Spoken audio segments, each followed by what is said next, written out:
Chapter 0. Hi readers, I've noticed and read many comments about why MC saved this girl, as many think it because she's a girl. Well, my answer is no. I know how you feel when MC saves a girl, because I too feel cliched and bored reading the same stuff all over again. But believe me, this is nothing to do with gender, and if you read the later chapters, you notice that even though she's a girl, he would not give her any special treatment. The reason for MC to save this girl was Aubrey's, the one who traded a piece of soul with Michael, had little to no knowledge about the world outside of the sanctuary he grew up. As you know, an assassin/hitman like Michael would want to know everything about his surroundings before making any moves. But he can't ask anyone to teach him about this world, as it would raise suspicions and might even kill him because of his low-level cultivation. Only because of this, he chose a crippled cultivator like Gaia, as she obviously can't hurt him, and if she tried, he could simply kill her. Since I hate harem, the MC will not go around the world and save beauties and get into trouble because of them. There's only one love interest, and romance will not come anytime sooner. Besides, if you have noticed, Gaia is a powerful cultivator, so wouldn't it be cool to have an op servant until he gets stronger? The system clearly states how loyal she is. Also, she's not a typical female companion who blushes at everything, calls the MC big brother, and brings him nothing but trouble. She would prove her value and do super awesome things in the future.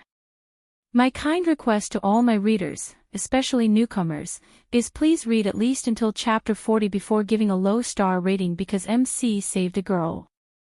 I put a lot of work in this book, and it sucks to read a bad review stating that you don't like MC saved a girl. Don't get me wrong, I love criticisms, that's how I improve my book. I can take any reviews no matter how bad it is if the review states a valid reason, but some leave a bad review when they only read until chapter 5 or 6. There were no valid points in their reviews but complaints about MC saves the girl. I rarely delete reviews even if it's a low star one when it states valid points, but now, I deleted a couple of reviews, not because they gave me few stars but they had no valid points and they only read a couple of chapters. So please at least read up to 30 chapters before leaving a review. Fewer stars in the review means my book will not show on the WN recommendation list and people might even ignore the book looking at the reviews. I take this moment to thank all my readers who have been reading my book and sticking around. You guys and gals are wonderful, and expect regular updates from next week according to the update schedule. Chapter 1. In a place where there was nothing but darkness emerged 3 bright lights. Each light shone 1,000 times brighter than the sun itself. Damn, where's that bloody thing disappeared? One of the lights sounded furious and its voice reverberated through the surrounding emptiness. Relax, Omega 2, the biggest threat we had is gone, now we simply need to search through the universe that we created and find that thing, other lights calmly said as the 3 lights started to glow brighter. Did you feel that? We are getting stronger, that means the Omega 1 is dead, the 3rd light sounded like it was laughing. Because of that thing it took us 100 millennia to kill Omega 1, the furious Omega 2 shouted. We must find it before it falls into the wrong's hands. After the battle with the Omega 1, I can't fight another Omega, even though the thing has the power to create another Omega. I don't think it can do that before we find it. What if it falls into the hands of our creations? We created them and we can certainly kill them and take what's ours. Now let's each take a sector of the universe and search, and don't forget our deal. Meanwhile, somewhere else, the village was littered with gore, blood, and bodies. Red, brown, and black were the new colors of what was once a secret hidden sanctuary, which has now become the stage of a disastrous fight. The air, which would normally be rich in scents of herbs, river, and the sounds of wildlife, now a hellish symphony of screams, explosions, and battle. The men adorned in full battle armor were slaughtering the hooded figures while more armored men surrounded the last hooded figure. Drop your sword, Abras, without you, we wouldn't have found this place. The least we can do is give you a swift, painless death, the man who wore full metal armor said as he removed his helmet and revealed his face. The evil grin and the scar on his face made him look even uglier, but Abras was not in the state to rate his face as he was riddled with wounds and fighting with the overwhelming guilt in his heart. Looking around the dead bodies of everyone who raised him, Abras wanted to kill himself in the most painful way, considering everything that happened here was his fault. For the outside world, this place had been nothing but a myth until he fell in love with the girl who used him to reach this sanctuary. Even though his mind told him that everything was over and the cosmic stream that they swore to protect had fallen into the hands of the king of Thusia, his heart refused to believe it and wanted to fight until he drew his last breath.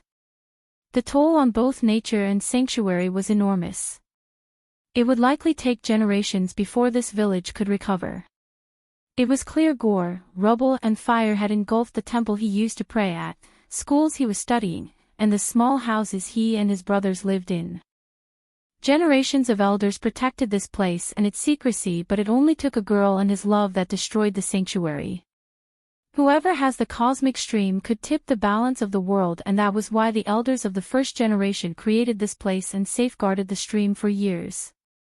But now, there were no more elders and he was the only protector standing alive. "Come on, kid, drop your sword, don't make this hard, no." Abras shouted and dashed towards the general with his last bit of strength. So be it. Booth would have had a hard time defeating Abras if he was at his peak, but now, Abras was injured and lost his hope. Still, Booth was surprised by the speed of Abras' movement as he barely evaded the sword pointed to his throat. Booth was glad that the princess seduced Abras to turn him into a disease carrier and weaken the elders. The alchemists and healers specially created the flu to weaken the elders, and if the elders weren't weakened by the flu, they wouldn't have stood a chance against them, as even a student like Abras was able to threaten them. Realizing that Abras still had some strength, Booth quickly conjured his arch-energy and formed a golden shield around him.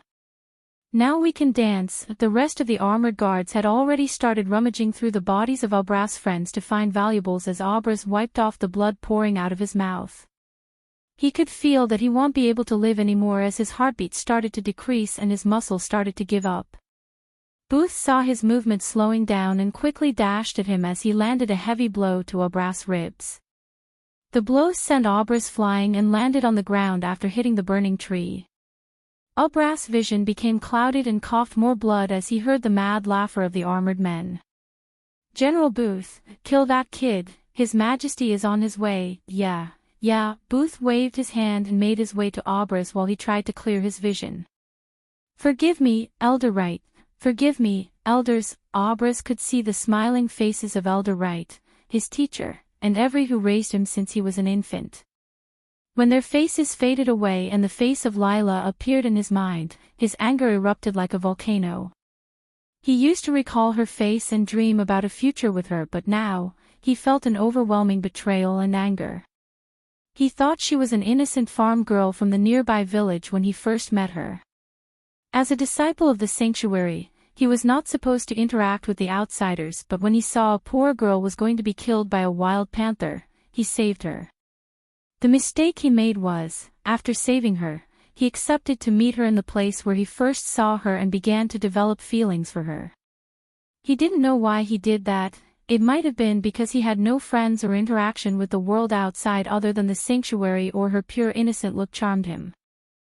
However, he wasn't the only one who made a mistake, as when Elder Wright found out about his relationship with Layla, he didn't inform the other elders who would have given a death sentence to both of them, but he gave his permission for Abras to leave the sanctuary and start a new life with her in a faraway land from here. Since Elder Wright was the one who found him in the middle of the forest as a baby and raised him for 20 years, he was like a father to Abras rather than a teacher. This clouded Elder Wright's judgment and ended up in a disaster for the sanctuary as well as for the world. Even when Elder Wright was in his bed due to the mysterious flu, he ordered Abras to leave the sanctuary and meet Layla as he was supposed to. He said it was his last wish, and Abras had no choice but to leave the sanctuary to meet Layla in the regular meeting spot. But Layla wasn't waiting for him there alone, and instead of the farm girl Layla, the one who waited for him was Princess Victoria of Thusia. She waited for him with a battalion of soldiers and mages, and even then, he simply couldn't believe her betrayal until she put a dagger through his chest and left the place. She spoke nothing and there was no love in her eyes when she did that, and even though the dagger didn't pierce his heart, it was broken into a million pieces. Abras now had nothing but guilt and anger as he decided to do the last thing he could do, the forbidden spell that Elder Wright taught him. Chapter 2. Meanwhile somewhere else, Ghost, can you hear me? Michael heard the voice of a teenage girl through his earpiece. Loud and clear, Pink, Michael said while adjusting the tie, looking at the mirror. A handsome young man of late 20s stared back at him. I do look good, Michael grinned at his reflection. What was that, Ghost? Nothing. Has the target entered the building yet? Michael looked at his Rolex and asked. Not yet, but he will, in a couple of minutes. Pink was Michael's wingwoman or wingman, in case Pink was using a voice modulator to sound like a girl. In Michael's line of work, anonymity was extremely important. Until now, he didn't meet or know anything about Pink as she didn't know anything about him, except his code name. The face in the mirror was just a disguise as Michael had never revealed his true face to anyone. Remember, the client wants you to eliminate the target before he gives the speech, Roger. Michael took a last glance at the mirror and left the restroom.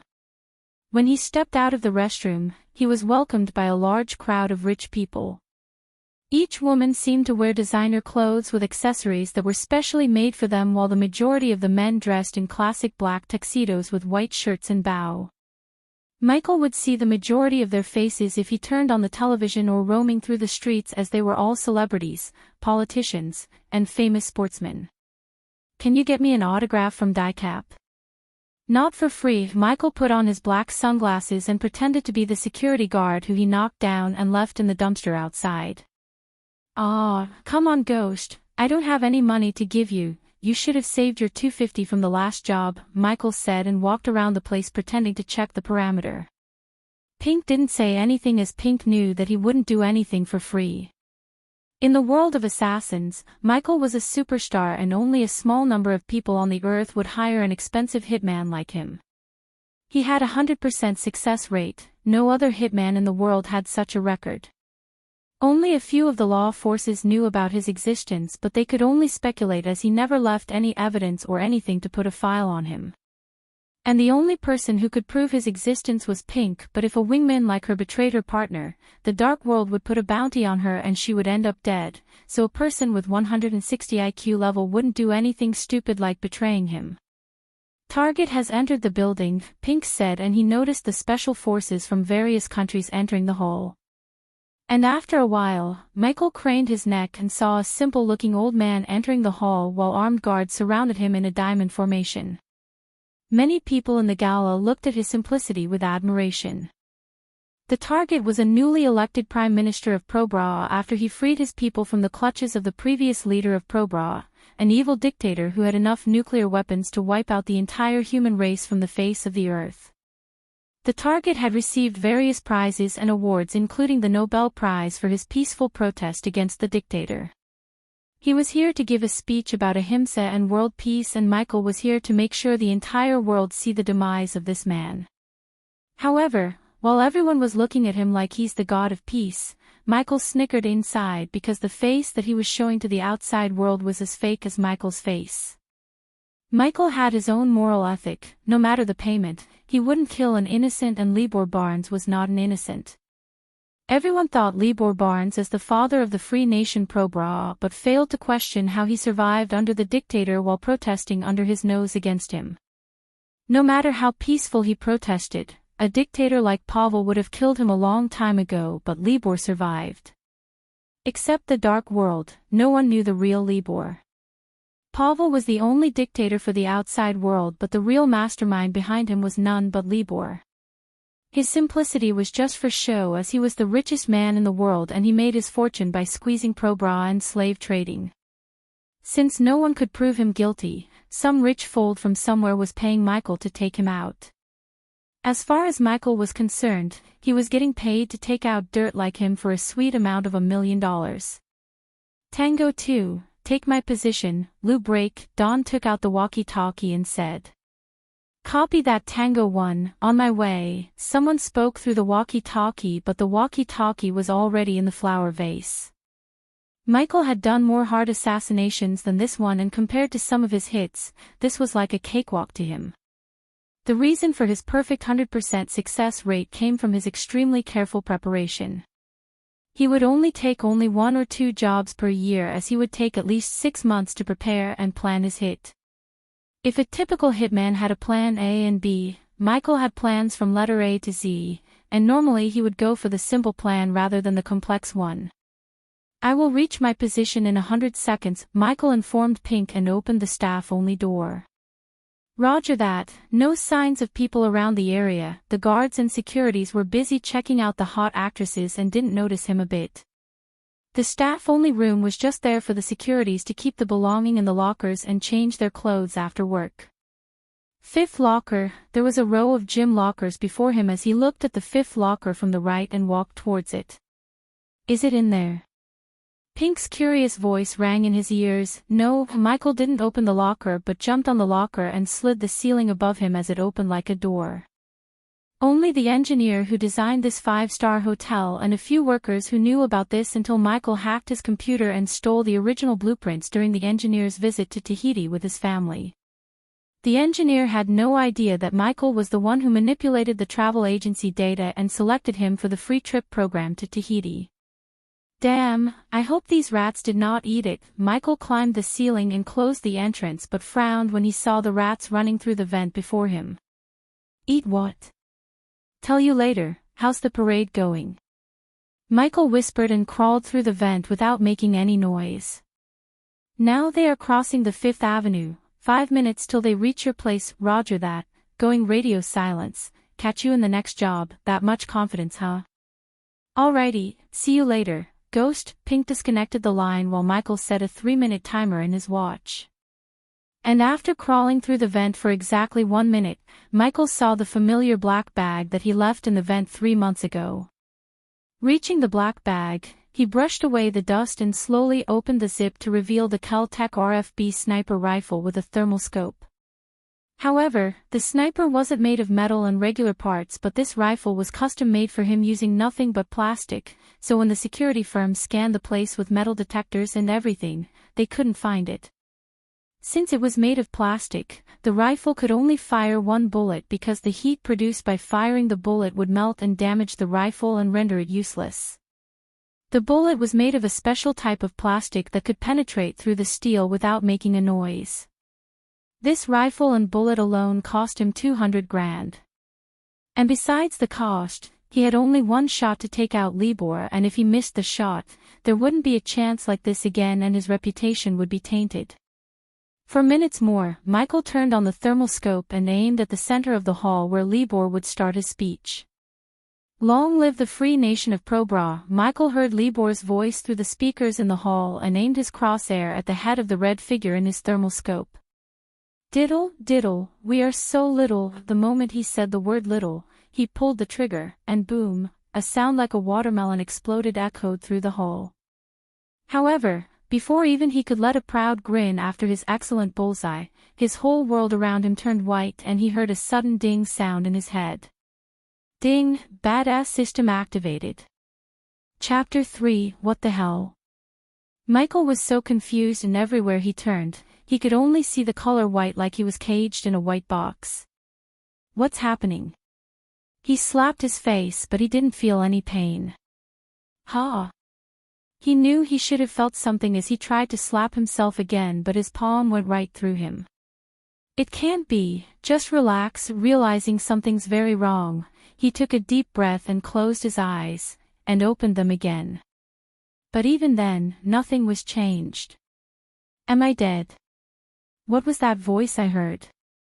He was trained to remain calm in any situation, as panicking would only make things worse in his line of work. Yet, no matter how hard he tried to calm and make sense out of this citation, he simply couldn't. Am I drugged? No, my watch would have indicated if there were any unknown substances in my blood, as he said. He lifted his wrist to look at his watch, but his Rolex was nowhere to be found on his wrist, and in fact, he just realized that he was naked. This is serious. He couldn't help but frown looking at his bare naked body, and even though he was naked, he couldn't feel anything or physically touch his body. Closing his eyes again, he tried to concentrate on what just happened and the voice he had heard, just after he pulled the trigger. The system is looking for a body for the host, please wait. Just as the message rang out, he could see a window pop up before him, as information could be seen scattered across the screen. Host, Michael Cultivation Level, Arch Sensing Stage, Level 1 Experience Points, 0/1000 Badass Points, 0 Current Skills, None Occupation, None Status, in Spectral Form Goals, None Notable Skills, Above Average in Marksmanship and Combat. How? What? There was no one alive on Earth that knew his real name, but the screen was clearly showing his name and he couldn't figure out what this information was floating before him. Am I transmigrated? But why am I still in this form? He never would have thought that he would say these things, but the novels he read on Earth made him. The system points, the cultivation, it must be that. He analyzed the situation calmly as he could, and he could tell that there's no other way to explain what's happening to him. Ding! The system has found a body for the host. As the ring sound appeared in his mind, the white background around him slowly started to fade away and he found himself in what seemed to be a battle site. Forgive me, Elder Wright. Forgive me, elders. Michael tried to step back as he could when he saw a hooded figure crawling under his feet. Shit! He noticed a man in medieval knight armor walking towards him as he quickly looked for a weapon in instinct. But the man seemed not to notice him as his gaze was on the figure under Michael's feet. Relenus perficaci silicus fantitius vengii virtua. As an assassin, he had enhanced hearing and he was able to tell that the hooded figure had said something in a foreign language. And just when he said these words, everything around him seemed to be paused, as the flames, the wind, the man who was walking towards him, and everything was stopped like in the movies.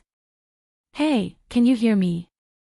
Since only the hooded figure was moving, he shouted at him. But surprisingly, a small ball of light emerged out of the hooded figure and started to take the form of a human before him. And when Michael saw the youth who was standing before him, he was startled, and the youth also looked shocked. Michael felt like he was looking at himself from 9 years ago. The youth before him resembled his younger self. Who are you? Michael asked the youth before him, but the youth just shook his head. There's no time to explain. I don't know whether you're the devil or not, but please take my remaining soul energy and avenge my people. Promise me. Michael could see an immense amount of sadness in the eyes of this youth when he asked him. The system suggests the host promise obras. Finding a suitable body like this again would take 20 years. The system sounded like a warning as Obras stared at him for his answer. It must be fate, Michael sighed. What were the chances of him meeting his younger self in a circumstance like this, and not to mention he seemed to have a system like in the novels. I promise. Michael reached his hand out towards Obras as he didn't want to wait another 20 years in this form, and more than that, he couldn't say no to him. There was no smile or relief in Obras' face, but grief as he took a last glance at the place around him before turning into a ball of light and flew right into Michael. The transmigration process has started, please wait. The robotic voice of the system appeared again in his mind, and then, he was pulled towards Obras' body. After 2 days, through the heart of the forest, an idle river carried all the debris that fell in from above slowly downstream. Large branches sprouted from the trees and reached into the murky water as if trying to scoop up the swarming fish. Although the warm water was an olive color from the swirling mud and micro-sized organisms, one could see the underwater wildlife flourish in the shallow part. Swamp-like vegetation and old, rotting trees crept into the river's edge and created slimy pools of debris from withered leaves and twigs. Among the debris, a body was floating and moving downstream. And suddenly a ray of sunlight shone down and pierced through the closed eyes of Michael, who was floating on the river and abruptly awoken by it. Opening his eyes, he realized he was floating on the river, and he quickly started to swim towards the shore before the river met a waterfall. Even though he only swam for a couple of minutes, he felt very tired and exhausted as he lay on the wet sand for a moment.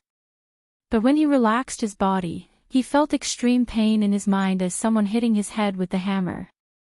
He clutched his head in pain while a great number of memories, both foreign and familiar, flooded his mind. Ah! Michael couldn't hold back the anger and shout at the sky with all his might. He felt overwhelming guilt, anger, helplessness, and betrayal at the same time. These memories and feelings were so lifelike that they almost felt as if he had experienced them himself. In a short amount of time, he experienced the whole life of Obras. That bitch. After separating his own memories from those of belonging to Obras, Michael's face was full of anger. Transmigration completed, host can now access the system. The familiar sound appeared in Michael's mind and drew his attention. Host has received a gift bag from the system. Do you wish to open it now? The time around him seemed to be stopped when the screen appeared before him. Alright, let's see what I'm dealing with. Open the gift bag. Instantly, the page in his vision transformed into a golden box. The box opened as several beams of light streamed out before fading away. Congratulations, host Michael, for obtaining the initial level experience pill. Using the pill would give 10,000 XP. Congratulations to host Michael for obtaining 2 healing potions. Using this potion would completely heal the host and cancel out any negative effects, and the host would be invulnerable to attacks for 2 minutes. Congratulations to host Michael for obtaining the beginners. Several dings continued to ring in his mind as the interfaces tuned red. Ding. The system has detected that the host is too weak and insists on the host to consume the XP pill immediately. System, how do I use the pill? The interface changed when he asked, do you wish to? Yes, I do. Michael rushed the system before it could complete the question, as in his mind, he could hear a series of messages from the system. Frowny face. Host Michael used the initial experience pill and received 10,000 experience points. Congratulations to host Michael for leveling up. The current stage is Arch Sensing Level 1. Congratulations to host Michael for leveling up. The current stage is Arch Sensing Level 2. Congratulations to host Michael for leveling up. The current stage is Arch Sensing Level 3. Congratulations to host Michael for leveling up. The current stage is Arch Sensing Level 4. Congratulations to host Michael for leveling up. The current stage is Arch Sensing Level 10. Immediately, Michael sensed a surge of power pass through his entire body, causing his hairs to stand straight. Following that strange sensation was a feeling of extreme comfort. The pores all over his body opened up completely, greedily devouring arch energy from all around. Congratulations to host for reaching the foundation stage level 1, and in a matter of seconds, he could feel his body experiencing a tremendous change as his muscles became stronger and he felt strange energy around him. It was almost as if he could fight the most formidable fighters on the earth. And soon the feeling became familiar due to Obras' memories, and then he hurriedly sifted through the memories that didn't belong to him, gaining a clear understanding of his present circumstances. After searching through Obras' memories, he realized that Obras belonged to a secret group called the Sanctuary that protected the legendary cosmic stream. According to his memories, the water from the stream had purified arch energy and some kind of another energy that would boost someone's cultivation level by many folds, cure any illnesses, keep him young forever, and do many wonders as long as he or she keeps drinking the water from the stream. But unfortunately, Obras didn't have any contact with the outside world and had no useful information that could have made Michael's life so much easier in this world. Yet, that didn't discourage him even a bit but put a wide grin on his face. Well, I have a system like in the novels, and unlike those fictional characters, I can dominate this world for real. Let's begin. Chapter 4. After crawling away from the river, Michael found a big tree and sat under it to familiarize himself with the system. Hey system, come up, he ordered in his mind as the interface popped up before him. He could see the tabs such as Host, Shop, Storage, Subordinates, and Upgrade. Michael looked left and right to see if anyone or anything was coming, but weirdly everything seemed paused. While you access the system, the time will be momentarily slowed down until the host quit the system. Wow, cool, his brows raised in surprise hearing the robotic voice. Open Host. The system opened the Host tab, and like in role-playing games, his naked body appeared before him along with his stats. Host, Michael Cultivation Level, Foundation Stage, Level 1 Experience Points, 4,000/20,000 Badass Points, 0 Current Skills, None Occupation, None Status, Healthy Goals, None Notable Skills, Above Average in Marksmanship, Proficient in Close Combat, Proficient Obras' skills merged with him, so he instantly learned everything that Obras learned in his lifetime. Let's see what's in the storage. The storage tab opened to reveal a couple of items lying before him, and when he concentrated, the details and attributes of the items appeared above them. The first item in his storage was a black tactical knife as the knife appeared in his hand. Perfect balance and very sharp. He touched the knife's blade with his thumb and said. Name SOG Seal Pup Elite Blade Length, 6, 75 inches total length, 12.00 inches total weight, 5, 40 ounces special trait, can penetrate the defense of anyone under body strengthening stage, level 6. System, list all these cultivation level in ascending order. The interface changed and a list of cultivation levels appeared before him. Arch Sensing Stage Foundation Stage Body Refining Stage Body Strengthening Stage Core Formation Stage Core Strengthening Stage Soul Refining Stage Fusion Stage Half Immortal Asterisk System needs to be upgraded to reveal the next levels at the end of the list. A red warning label appeared. Upgrade. What level are you now?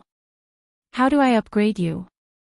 Current system version is 1.0. The system needs 10,000 badass points to be upgraded to version 2.0.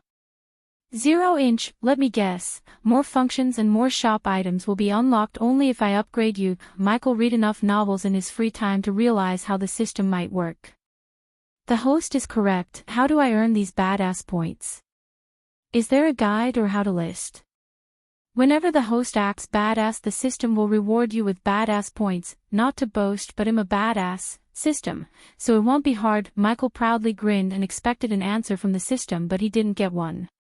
He already checked the healing potion, so he moved to the next item, which was a blue gift box. Does the host want to open the box? No shit, Sherlock, open it. With a flash of light, the box opened and a black dress appeared. Wait a minute, is this? Michael didn't need any introduction to the dress because it was one of the most iconic costumes in his world, the black costume of Neo from the Matrix movies. Item name, Neo costume special trait, none durability, 6 months, equip it. Since he was naked in a new world and this costume looked super cool on him, he ordered the system. The costume fitted him perfectly, but he noticed something was missing. Hey system, where are the sunglasses that come with this costume? Does the host wish to buy the Neo black sunglasses? Yeah, give me that. The interface changed and entered into the shop tab where he saw the black sunglasses floating before him. 300 badass points. Shit, I don't have much. Then the system recommends the host to explore this world and earn more points. Let me browse the store for more. The shop was categorized into weapons, potions, armors, and miscellaneous. The moment he saw the weapons tab, he opened it with his mind, and a huge range of guns, knives, bows, and a lot more appeared. A Navy Colt is 10,000 badass points. Hey system, isn't that too much? Even though he didn't know the value of the badass points, 10,000 for an old Colt seemed to be very pricey. A gun is too overpowered for this world, hence the price. The system recommends the host to explore the world and earn badass points. Considering a simple Colt was this expensive, he didn't even look at the other weapons as he moved to the miscellaneous tab. There were a few cards that appeared and he looked at the first card. Name, surrounding scanner function. Scan the host's surrounding for the presence of life area of effect, small current level, level 1 next level. Scan will identify potential threats. The area of effect will be increased. Price, 300 badass points. Might come in handy. What's next? He scrolled to select the next item name, teleporter function. Teleport the host to a different place instantly. Distance, small current level, level 1 next level. The distance will be increased. Price, 700 badass points. Teleporter Fancy. Next name, X-ray vision function. Enable the host to activate X-ray vision range, small current level, level 1 next level. The range and the effect will be increased.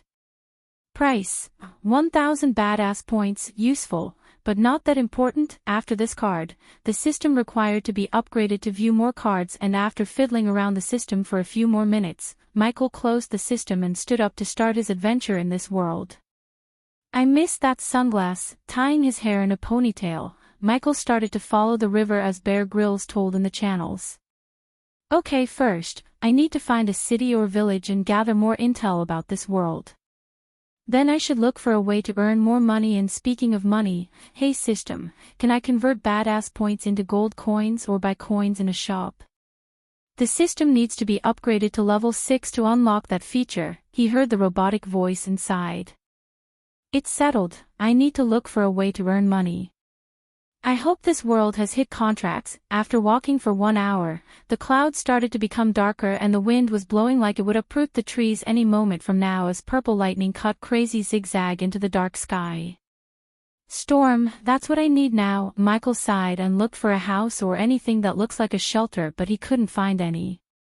It seems I need to go into the forest to take shelter. Until now he avoided the dark forest and kept walking on the river shore. However, now he had no choice but to go into the forest before getting struck by lightning. The bare branches spiked into the sky, no sign of life was to be found anywhere. It was so dark, he was barely able to see where he was going. There were only small sounds of rustling bushes and the howl of the wind. He didn't know what lay in this dark forest. All he knew was that it wasn't going to be a peaceful time walking into the forest. Fortunately, when the downspout started, Michael found a big tree that had gigantic leaves and huge branches. He felt so tiny standing in front of the tree. Since Abraz lived his entire life in the forest, he was an expert in climbing trees, and now, Michael was able to use this skill to climb this tree and take shelter under its leaves. Like a monkey, he flawlessly climbed the tree and comfortably rested on the branch. Hope there are no snakes in this tree. Chapter 5. Michael was searching his mind to find anything that could help him survive in this world while the heavy rain was pouring from the sky. On Earth, he would spend most of his time preparing before actually eliminating the target. He deeply valued intel and preparation, but after searching his mind, he couldn't help but feel extremely unprepared. Am I missing, Pink? He shook his head. Hey, system, what happened to my body back in my world? The host's body was disintegrated during the crossing over. Well, at least my reputation won't take a hit and those losers won't find me. Since his body was destroyed, the cops and the federal agents wouldn't find him and he would still remain as a myth, a ghost to them who had a 100% success rate in assassinations. While proudly grinning about his reputation, he suddenly heard footsteps and hissing sounds. He quickly checked the other branches near him to see if there's a snake nearby, but when he focused, he found that the sound of footsteps was coming from the ground. As he was searching for the source, he saw a group of 5 strange-looking creatures dragging something. If he saw these creatures on Earth, he would have been shocked beyond words and even slightly terrified, but because of Abraz's memory, he recognized these creatures. Snake men, freaky, some of their upper bodies resembled the body of a snake, in particular, a cobra's, and their lower bodies seemed to be human. And 2 of them had the head and torso of a human but had the body of a snake as their lower part. Michael knitted his brows when he noticed the thing they were dragging was not an object but a girl who seemed to be in her late teens. Datra, let's take a break here. I'm too tired to walk in this damn rain, one of the snake men complained and stopped his group. He's right, we are walking 2 days straight without any break, but we still have a long way to the Nagaland. We can't afford to lose her again. The queen will skin us alive if we did, the one with the cobra head hissed, but the others chuckled looking at the girl. Look at her, Datra, the elders crippled her cultivation and now she's harmless as a butterfly. Besides, how can she escape with ropes tied around her limbs? And she can't turn into her true form anymore. Michael looked closer at the girl and found a small glimmer of snakeskin on her neck and realized that she wasn't a human but one of them. 3 body refining stage level 7, 1 level 8 and level 10. Normally killing them with his level of cultivation would be an impossible feat, however the system gave him the perfect tool to kill them if he could catch them by surprise and kill them silently one by one without alerting the others. But before that, he decided to open the system and browse the subordinate tab. At the moment, the interface was empty and on the corner, the system showed him the maximum number of subordinates he could have. 3. For the moment, it's enough, but system, explain how's this subordinate thing works. When the host wants to make someone his subordinate, you can activate the system's recruitment feature. The target must be willing to accept to be host subordinate, and if the target is willing, the system will recruit the target as host subordinate. Can a subordinate betray me or know about you, the system?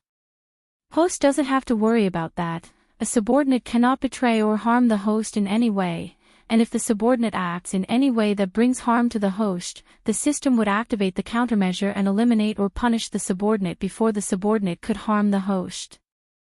For your last question, except the host, none would know about the system's existence unless the host chose to reveal it, but the system strictly recommend not to do that. Cool, that's what I like to hear, and am not crazy and dumb enough to say that I have a system in my mind. He closed the system as the world before him came to life. Okay, let's take a break here, but after this rain stops, we leave here, get it? Daedra said as they all sighed in relief except for the girl who kept wiggling against her ropes and tried to speak, but the ropes around her mouth prevented her from making any noise. Good, go to sleep, snakes. Michael watched them from above and felt like the predator from the movies. If I only had my sniper or an assault rifle with a silencer, does the host really plan to kill those snake men? The system's voice appeared in his mind. You do give badass points and rewards for killing them, right? Yes, then there's your answer. I need to earn points and experience somewhere. Why would I waste such a great opportunity like this? Even if things went south, I have a healing potion. Good, huh? For a moment, the system sounded actually human in his mind, but that feeling disappeared quickly. Considering the branches of the tree were long and big, Michael slowly jumped branch to branch like a monkey and checked the perimeter to see if there's another group of snakes on their way. While looking at the group, Michael witnessed Daedra creating fire from his hand.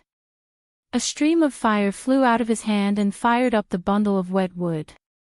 Cool magic. Michael's eyes sparkled looking at this because this was the first time he had seen such a thing in real life. System, can I do that? He asked the system in his mind as the system showed him a red color card.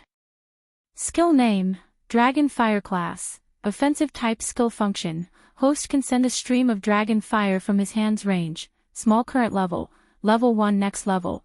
The range and the intensity of the fire will be increased. The host can use both hands at the same time to send the fire stream. Price, 600 badass points. I must buy this. A wide grin appeared on his face and he felt more motivated to kill these snake men and earn more badass points. In his line of work, patience was crucial, so he trained his mind to replay a movie once he wants. And after replaying a couple of movies, the snake started to hiss, which seemed like a yawn, and the forest grew darker and darker as only the campfire and the flashes of lightning provided light. He blended perfectly with the tree like a chameleon because of his black robes and dark environment. Well, take the first watch, Daedra said and looked at the other cobra-headed man. Fine with us. Michael was surprised that they didn't put anything under them like a bedsheet or blanket as they went to sleep on the wet ground. After a few minutes, the snake started to snore without minding the sound of thunderclaps while Daedra and the other one kept watching the girl. Michael was waiting for them to look away from each other, so killing one wouldn't alert the other, but after waiting for some time, they didn't seem to budge from their positions. Small distraction would do the trick. He looked at the tree behind Daedra, which had a huge stem that would block the other snake's sight if he kills Daedra. Planning his next move, he leaped towards another branch and appeared right above Daedra's head. He cut a small stick from the tree using his knife that felt like cutting a banana with a hot knife. Thup! Michael threw the stick behind the tree as Daedra and the other snake quickly startled by the noise. Go, check it. Michael waited for one of them to go behind the tree, and just as he thought, Daedra, the leader himself, stood up to check it. Watch her, you'll go check it. The other snake nodded and kept his glance at the girl while Daedra slowly moved towards the ideal place where Michael planned to jump down and stab the knife straight between the eyes. He was glad that at least Abraz learned the weak points of several species from one of the elders in the sanctuary as a part of his training. Diddle diddle. We are so, step by step, Daedra reached the point where the other snake wouldn't be able to see him. Little, just as he said, he jumped down from the branch and stabbed the knife between Daedra's eyes. The sound of the thunder clasp and Michael's perfect athleticism reduced the sound of his landing. Even after stabbing Daedra, his body violently shook, but Michael used all of his strength and held his body against the tree until he stopped moving. Ding! Congrats to the host for killing a body refining stage, level 10 cultivator. The reward is 7,000 experience points as well as 200 badass points. He had no time to celebrate as his full focus was on killing the rest of them. So before the other snake got suspicious, he swiftly moved towards the next target using the bushes and darkness as cover. Just when the other snake opened his mouth to call for his friend, Michael came behind him and sent his knife through his forehead, and dragged him away from the campfire and the sleeping snakes. The girl's eyes widened in shock and surprise seeing the turn of events, but she didn't make any noises that could alert and wake the snakes up. Ding! Congrats to the host for killing a body refining stage, level 8 cultivator. The reward is 6,000 experience points as well as 250 badass points. Chapter 6 3 more, Michael told himself and stealthily moved towards the remaining snakes while the girl was pretty stunned to see him, and the grin he walked past her sent a cold chill running through her spine. He slowly made his way to the 3 snakes and crouched behind the snake who was peacefully sleeping in the middle without any idea of the threat behind him. Diddle, diddle, we are so little. The moment he said it, he stabbed the snakes one by one lightning fast. Each of his stabs was precise and deep as the ding sounds confirmed the kills. Ding! Congrats to the host for killing a body refining stage, level 7 cultivator.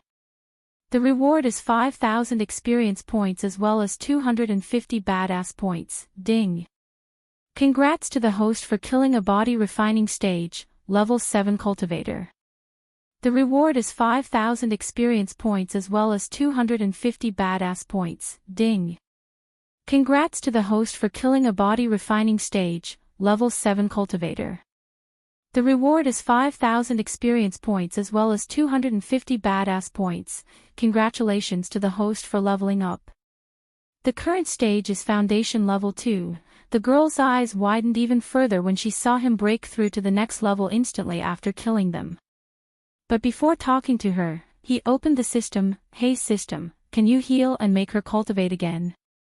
Yes, but the target must be the host's subordinate and the required badass points is 3,000. Did you think I'm going to heal someone out of the goodness of my heart? Let's see if she can be any help to us. He closed the system and slowly made his way towards the girl while playing with the knife in his hand. Hi there, he waved and crouched before her. Are you going to scream if I cut your rope? The girl shook her head as he smiled. Good, cough, cough, cough. She coughed and took a few deep breaths. Who the F*** K are you? Where the F*** K did you come from? Come on, cut these ropes, human. He was a little surprised by the words coming out of her mouth and she sounded so arrogant and prideful. Ooh, feisty, I order you lowly human, cut the ropes now, or what? He asked, tilting his head. Didn't they cripple you? I don't know how powerful you were, but now, you're nothing but a crippled serpent. How dare! She became furious, but before she could finish her sentence, she felt the cold blade against her throat. Come on, finish what you were going to say. She swallowed and didn't utter a word. What cat got your tongue? What do you want, human? Since she was a predator herself, she knew a predator when she saw one, and the human before her radiated an aura of an apex predator. Now we are talking. Michael took back the knife and smiled. Since it's obvious that you're in a mess and I require some help from a native of this land, why don't we help each other? Humph, the girl snickered. If you can kill a core strengthening cultivator, I will gladly help you. But look at you, you're just at a foundation level. That bitch's mate is stronger than you. I'm not planning to be at foundation level for a long time, and even if I can kill that bitch, he air quoted the word bitch and continued, I won't do it for free, but what I am offering to you is, if you accept to be my subordinate, I can heal your crippled cultivation when I get stronger. She was taken back by surprise for a moment, but in a few seconds, she started to laugh like a maniac. You think I fall for that crap?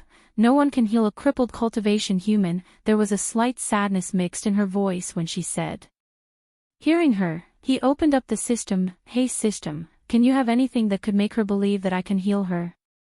A small white pill appeared in front of him. Basic tier revitalizing pill. the pill can partially heal the cultivation crippleness of the target. How much?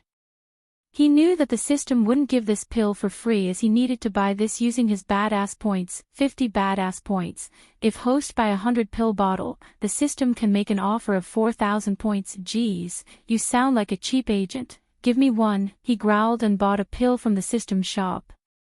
Crap, huh?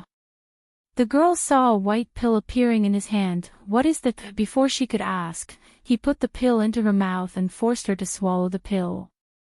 And just as she was struggling, her surge of energy appeared in her body and her eyes widened in shock. I can feel the arch energy again. A wide grin appeared on her face, but her grin froze on her face when the effects disappeared. What the miraculous pill did you give me? Do you have more? Come on, give it to me. Give it to me. She moved closer, too close that he could even smell a tint of jasmine scent coming out of her hair. Whoa, easy there, tiger, it's only a sample. Agree to be my subordinate and help me get stronger, then I will give you more. What do you mean by a subordinate? I'd rather be dead than be someone's slave. Her face turned very serious as he shook his head. Who said anything about being a slave? You just be my assistant. Do you know what an assistant is? She still seemed unconvinced as he stood up. All right, your loss. It seems you don't want to revenge. I'm sure that someone will come looking for you soon. Feel free to tell them what happened here, he said and took a step forward to leave. Hey. Wait, he halted his step when he heard her shout and turned back. I can accept to be your subordinate, but I won't sign any contract. System, does she need to sign a contract to be subordinate? No, the system only needs to say yes to be the host's subordinate willingly. She didn't know why he was suddenly smiling. No contract. Just say the word yes. Are you willing to be my subordinate? She was snickering inside, planning to rob him in his sleep, but didn't show her true feeling on her face. Yes, I am willing to be your subordinate. Does the host wish to accept Gaia as a subordinate? Gaia. Nice name. Yes, I do, system. Yes, I do. In a few seconds, Gaia's figure appeared before him alongside her stats, which were nothing but 0 at the moment due to her current state. But what stat surprised him was the loyalty stat subordinate. Gaia cultivation level, none race, demi-human Naga race current skills, none status, currently crippled loyalty towards the host, 0 inch. Why am I not surprised? And just as he was looking at her stats, a new window popped up. Does the host wish to eliminate or punish the subordinate in case they try to harm the host? For the moment, set it to punish. I think I'll see her getting punished very soon. With a smile, he exited the system and went to cut her ropes. Do you know the way to the nearest village or town? He asked while slashing the ropes. Yeah, if we travel to the north, we'll reach the port town. She pulled herself up after he cut her ropes. All right, now take anything that fetches us some coins. You want me to loot the corpses? She frowned and looked disgusted. Do you have any coins? No, then yes, I want you to loot the corpse. Come on, move your ass, girl. She furiously rolled her eyes and deeply exhaled. I'll make this bastard pay for this. Just wait, you lowly human, she thought to herself and walked towards the dead snakes to take their poison core, which could be sold in the adventurers' guilds. After collecting their poison cores, the two of them started to walk north. So are you going to tell me your name? Or do I have to call you human every time? Since this was going to be a long journey, she wanted to pass the time by making a conversation with him. You can call me Ghost. Who the F***K would call himself Ghost? The F***K who's called Gaia, ding. Congratulations to the host for successfully being a badass. The reward is 50 badass points. I can earn points by being myself. Cool, he was proudly grinning while Gaia stopped walking and looked alarmed. How did you know my name? I didn't say my name, I have my ways. Now keep walking, I don't want to spend my night in this forest. Chapter 7. Gaia seemed like she knew the layout of the forest like the back of her hand. After a few hours of following her, Michael stepped out of the forest and finally saw some man-made structures for the first time in this world. Human, I can only accompany you this far. Suddenly Gaia stopped walking when they saw the huge city walls and a few guards in front of the gates. Since the rain was still pouring, there was no one around them. Why? These lowly humans are in a war with Nagas. If they see me, they'll report me to those King guards and throw me in jail. She said this but looked like she has some alternative way to this situation. I know you have a plan for this situation, Gaia. Spit it out. She grinned. You have some brains for a human. After all, I can merge with you using a special spell I know. System. What is she talking about? The host can buy the firewall protection from the shop to protect himself from any items to hijack the host's body or mind. At this point, he wasn't surprised to hear the system trying to get himself to spend badass points. How much? 200 badass points and the system will protect the system for a year, like a virus guard, huh? Alright, buy and use it. A golden layer appeared around his body on the interface as he felt a warm feeling in his body. Protective shield activated. With a relieved sigh, he exited the system and looked to see what she's planning. Oh, special spell, huh? Are there any side effects? Of course there are no side effects, human, just give me your hand. Her acting skills were so good as she said with a sincere look on her face. He held out his right hand while Gaia closed her eyes and chanted something under her breath. And in a few seconds, she transformed herself into a little white snake and coiled around his wrist. Then he pulled up his sleeve and saw a tattoo of a snake on his wrist. Cool, tat. He started to feel the tattoo by touching it. Take your hands away from me, human, huh? You can talk. The tattoo didn't move but he heard Gaia's voice crystal clear in his mind. Yes, I can talk and see what you see and hear what you hear. Well, I hope you close your eyes when I change before the mirror. Hee hee, perv, she growled as he chuckled and walked towards the city gate to enter the town. What's this town's name? The humans call this place the River Town, but I call this a shithole. Don't get me into trouble talking like this, or you'll pay for it. No one will hear me except you, human. It was obvious that she didn't like to be threatened by hearing the irritation in her voice as he reached the city gates. There were only 2 guards playing some kind of dice game inside their little hut, and when they noticed him approaching, the guards came out. Hold there, what's your purpose for coming to the River Town? To end your pathetic lives, shitheads, Gaia said, and it was fortunate that they couldn't hear her. To stay the night and look for a job, sir. He was furious that even these guards were at the Foundation level 7 and stronger than him. Another adventurer, why am I not surprised? The guard sighed and signaled the guard to open the gates. Go on, kid, stay out of trouble. The guard returned to his game while Michael nodded politely and entered the town. Rivertown looked majestic with its elmwood rooftops, limestone walls, and aromatic flowers. This town resembled the medieval fantasy towns that he had seen in the movies, but it looked more beautiful in real life than in the movies. The main attraction was the tall building at the center of the town, which seemed to be built using marble stones with beautiful architecture that slightly matched the architecture of the White House. Why are you looking at the Adventurer Guild like it's a big deal? Compared to my palace, it's just a shithole. What do you do in the palace? Clean it. He chuckled, clean it. I am a princess, you asshole. Well, I was until that bitch. Wait, why am I telling you this? Let's just go sell these poison core and earn some money. While walking towards the guild, he noticed a tavern that seemed to be the most crowded place in the town. And the sweet aroma of hot-baked loaves of bread and something else made his stomach growl. As he reached the guild, he saw a few groups of humans gathered before the guild and discussing. They stared at him for a few seconds and then snickered and turned away. Look at their arrogant faces. These shitholes are only body refining stage but acts like immortals, amateurs. Just ignore them. In his previous life, he met his fair share of amateurs who would act proud and arrogant after completing one hit. Because of their arrogance, they often ended up behind the bars, but the reason for the ghost's success, he never let the pride and ego reach his head. When he walked through the front door, his clothes and body were dried up by a hot wave as he felt warm and pleasant. The inside pretty much resembled a 5-star hotel, and he couldn't believe such a fancy place exists in a small town like this. Just like the hotel, the first thing he saw was the receptionist who was busy dealing with the other adventurers. While waiting, he roamed around the hall and looked at the painting of old people hanging on the wall, and checked the marvelous fountain in the middle of it. The ground was spotless and he could even see his reflection on the marble tiles.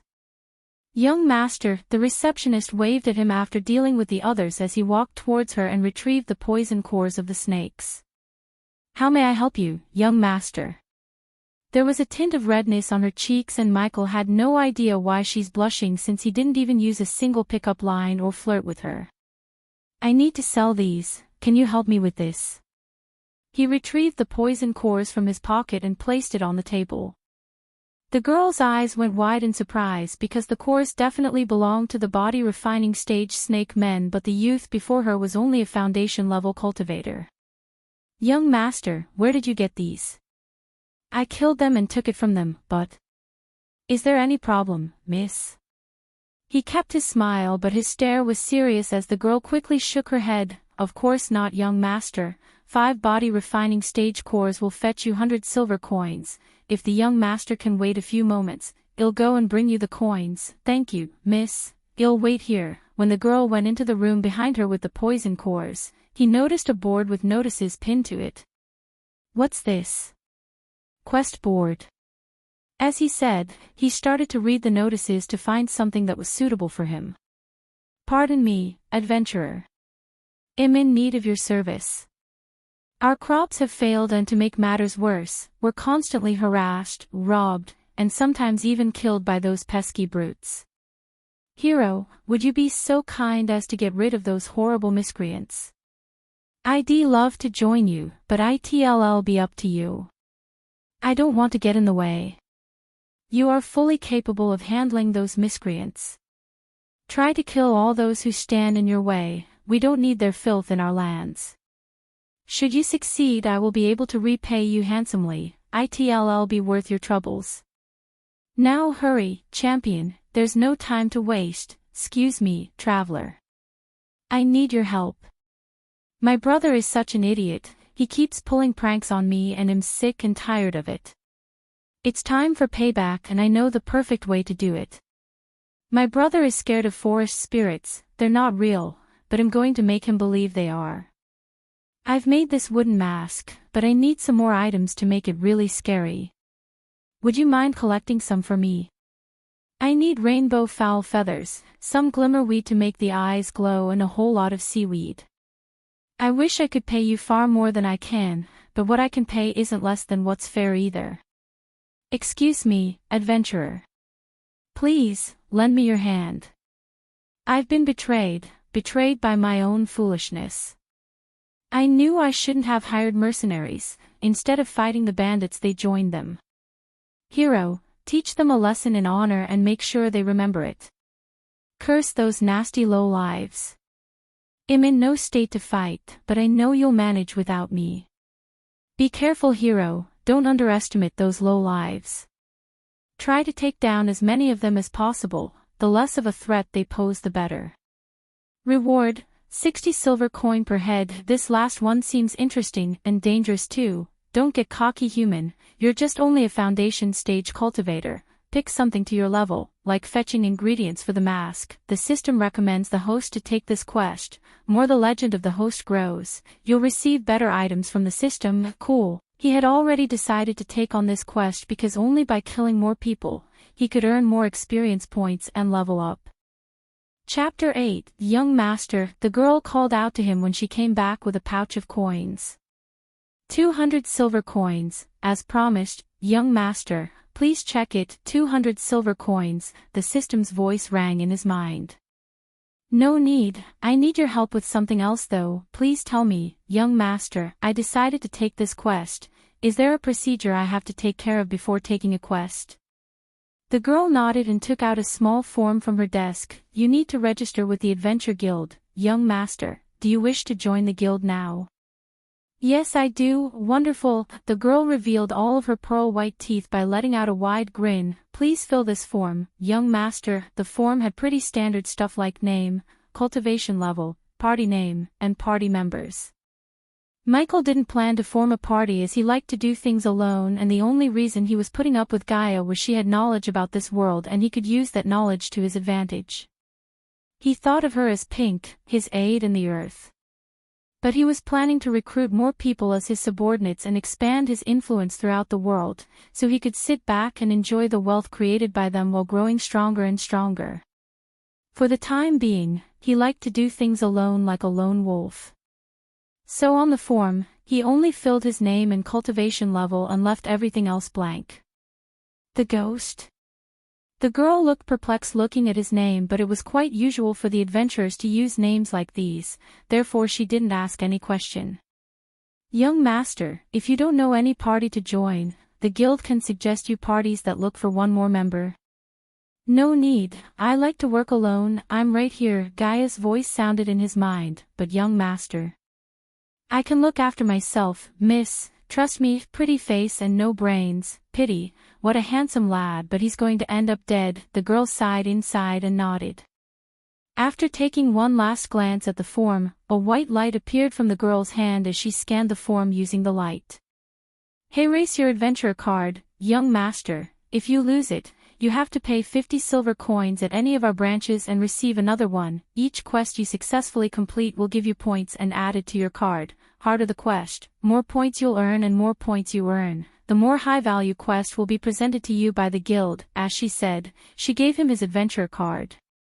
It was a yellow card the size of a credit card with his name etched on it. Young master, what's the quest that you wish to take? He placed the notice on the table, but when the girls saw the notice, her eyes widened in shock. Young master, this quest, are you sure you want to take this? This has marked by the disciples of the Morning Star sect, those shitheads again, F***K, can I take it or not? He had read enough novels to realize that most of the sects are just assholes who like to bully the weak, and he didn't like to be bullied. Young master, you can, but, let me guess, no one would take the quests that have this mark. He pointed at the star mark on the corner of the notice as the girl nodded. I'm taking this, if they have any problem with that they can find me, ding. Congratulations to the host for successfully being a badass. The reward is 50 badass points and a teleportation scroll. You shouldn't have done that. Human, he didn't mind Gaia as he put the card and the pouch in his pocket and left the guild, leaving everyone who heard he was taking the Morning Star's quest stunned. He's dead, what an arrogant kid, look, he's just at foundation stage, look at his clothes, I bet he came from another kingdom and know nothing about Elin. On his way out, he heard several people muttering about him as he exited the building and made his way towards the tavern he saw earlier. Shit, human, that was a dumb move. If you get killed, they'll get me too, and how can you heal me if you're dead? Relax, I'm not the one who dies, sweetheart, I'm the one who kills, ding. Congratulations to the host for successfully being a badass. The reward is 50 badass points, you better not die, human, I don't want to get caught by lowly humans and sold to Nagaland. We think about that later. Now I want to eat and get a good sleep listening to the rain and thunder. Lucky Cat Tavern. From the outside, the tavern looks snug, intimate and warm. Large and small stones and marble stones made up most of the building's outer structure. It was impossible to see through the stained glass windows, but despite the sound of thunderclaps and rain hitting the roofs, the warm noises from within could be felt outside. As he entered the tavern through the hard wooden door, he was welcomed by laughing voices and the smile of a waitress. The bartender was working hard but still managed to welcome him with a smile. It was as charming inside as it was on the outside. Several walls supported the upper floor and the rows of small candles attached to them. The walls were littered with so many different memorabilia, he was not sure if they tried going for a specific style at one time or just put up anything they liked. The tavern itself was packed. Adventurers seemed to be the primary clientele here, which would often lead to exciting evenings. Several long tables were occupied by what must be separate groups who have bonded over great food and conversation. The other, smaller tables were also occupied by people who clearly enjoy each other's company, though they seem to be strangers who have met here.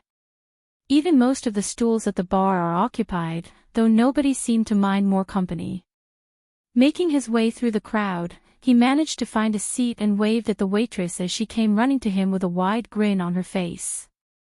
Welcome to Lucky Cats, young master, what can I get you? He was surprised by the beauty of this girl because if she was in his world, she could have been a dazzling actress. She had the perfect figure and golden blonde hair to complement her rosy cheek and fairness. But she seemed like the person who gets harassed by these adventures and strangers, so he didn't say anything about her beauty and hit on her. What's on the menu? Pan-fried lemon yak, smoked beets, and lemon mammoth tenderized rice and fish, and finally today's special poached creamy mutton. He had never heard of these dishes and couldn't wait to try, especially the special. Give me a special, that'd be 10 silver. What do you want to drink? Young master, we have ale and freshly brewed beer, just hot water. Put some lemon and mint leaves if you have any. The waitress seemed surprised, but she nodded and ran back to the kitchen to bring his order. Do you want anything? He asked Gaius, slightly brushing his wrist. Humph, how could I eat in a place like this? I have standards, human. Unlike some, even with crippled cultivation, you still act bitchy. They should have broken your mouth instead of the meridians. Hiss, she hissed at him, but that only made him grin. And after a few moments, the waitress brought him his order as he gave her 15 silver coins. Keep it, and do you have rooms to stay the night? Her face brightened in delight seeing the tips. Of course, young master, we have a few rooms available, and if you want, I can put you in our cleanest room. And how much would that be? 5 silver coins a night, young master. He took out another 5 coins and handed over to her. They'll bring you the key and show you the room when you finish your meal. Young master, great. The waitress smiled again and went to take other orders while he started to stuff the juicy meat into his mouth. This is delicious. Eventually, he finished his meal as the waitress showed him his room. The room was nothing like the fancy rooms he used to stay in his world, but they more resembled the rooms of the shady motels. It had a single bed, a small table, a chair, an old mirror, and a candle holder with a half-burned candle. System, do you have a clean bed sheet and a pillow? I don't want to sleep in that thing. He wondered if this was the cleanest room, how the other rooms would look like.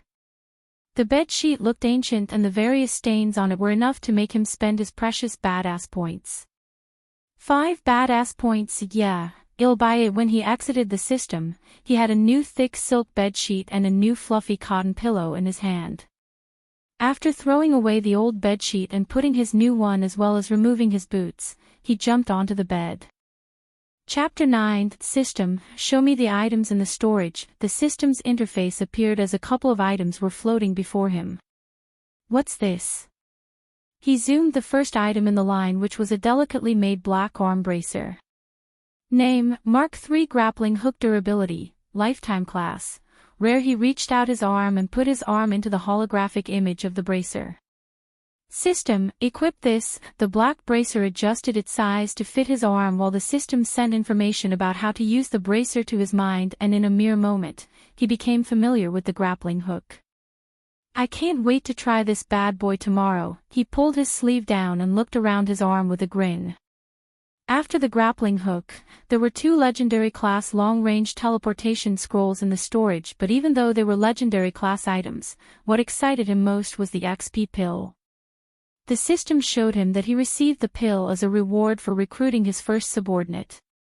System, use it, use it. He rubbed his hand and prepared to level up as the ding sound appeared. Host Michael used the second level experience pill and received 113,000 experience points. Congratulations to Host Michael for leveling up. The current stage is Foundation Stage Level 3. Congratulations to Host Michael for leveling up. The current stage is Foundation Stage Level 4. Congratulations to Host Michael for leveling up. The current stage is Foundation Stage Level 5. Congratulations to Host Michael for leveling up. The current stage is Foundation Stage Level 6. Congratulations to Host Michael for leveling up. The current stage is Foundation Stage Level 7. Not bad at all. I reached this level in just a day. If I continue like this, it'll be like the OP anime MCS. The system suggests the host go out and explore the world, then expect the system to give freebies. Damn you system, I said I'll do that, just let me have my moment. He cursed the system and opened the shop menu to buy some skills. There were 3 skills that he could buy at the moment with his 1100 badass points, and he listed them in front of his eyes. Name, surrounding scanner function. Scan the host surrounding for the presence of life. Area of effect, small current level, level 1 next level. Scan will identify potential threats. The area of effect will be increased. Price, 300 badass points. Name, teleporter function, teleport the host to a different place instantly. Distance, small current level, level 1 next level. The distance will be increased. Price, 700 badass points. Name, X-ray vision function, enable the host to activate X-ray vision range, small current level, level 1 next level. The range and the effect will be increased. Price, 1000 badass points. I don't need the X-ray vision, at least not yet, but both the teleporter and the scanner could come in handy. I shouldn't buy both in case I need points to buy other stuff. He kept looking at the teleporter and the scanner without being able to choose one, and after thinking about his quest, he decided to buy the scanner. System, I'll take the scanner. Ding, the host has successfully acquired the level 1 surrounding scanner. He experienced mild pain in his head, and then he could sense the presence of lives around him for a small radius of distance. He was able to pinpoint the exact locations of people in the inn and track their movements with his mind, and although he couldn't explain the feeling, it felt like a seventh sense. Cool, now I don't have to worry about surprise attacks. System, show me my stats. Host, Michael cultivation level, foundation stage, level 7 experience points, 0/25,000 badass points, 800 current skills, none passive abilities, environment scanning. Occupation, adventurer status, healthy goals, none subordinates, Gaia, loyalty level 2%, notable skills, above average in marksmanship, proficient in close combat, 800 points remaining. System, show me the magic spells you have. I must buy something before going. For the next quest, spell name, Felenergo effect, envelope the caster's weapon with a fiery energy. Upgradable, no cost, 200 badass points. Cool, but I need to buy a spell. Offensive spells will be better. He waved his hand and looked at the next spell. Spell name, Aurorus effect, creates a barrier of frosty energy. Upgradable, no cost, 200 badass points. Not upgradable, nah. Spell name, Incentinis effect, summons a magical guardian spirit. Upgradable, no cost, 400 badass points. 400 for a non-upgradable spell, not a chance. Spell name, Selenio's effect, creates several bolts of frosty energy. Upgradable, yes. Cost, 250 badass points. Frosty energy. Rubbing his chin, he moved to the next spell, and the next one immediately put a wide excited grin on his face. Spell name, Ignition effect, creates several bolts of lightning. Upgradable, yes. Cost, 300 badass points. System, why didn't you show me this first? The system knew the host would favor this spell, but the system wanted to make the host take a look at the other spells too before the host make a decision. The last spell, the lightning bolts, would come from my hand, right? I don't want a spell that sends out bolts of lightning from my butt. I can't even imagine that. Yes, from hand. Host, he noticed the system sounds different, like it was annoyed by his question. Alright, take my points and give me that spell. Ding, the host has successfully acquired the level 1 Ignitia. Again, like before, a mild pain appeared in the head as the system imprinted the spell's workings in his brain. Learning the spell, he conjured the arch energy and created a few tiny bolts of lightning with his finger as his eyes sparkled in excitement and joy. So well, he could tell that the more arch energy he uses, the more powerful the bolt would be.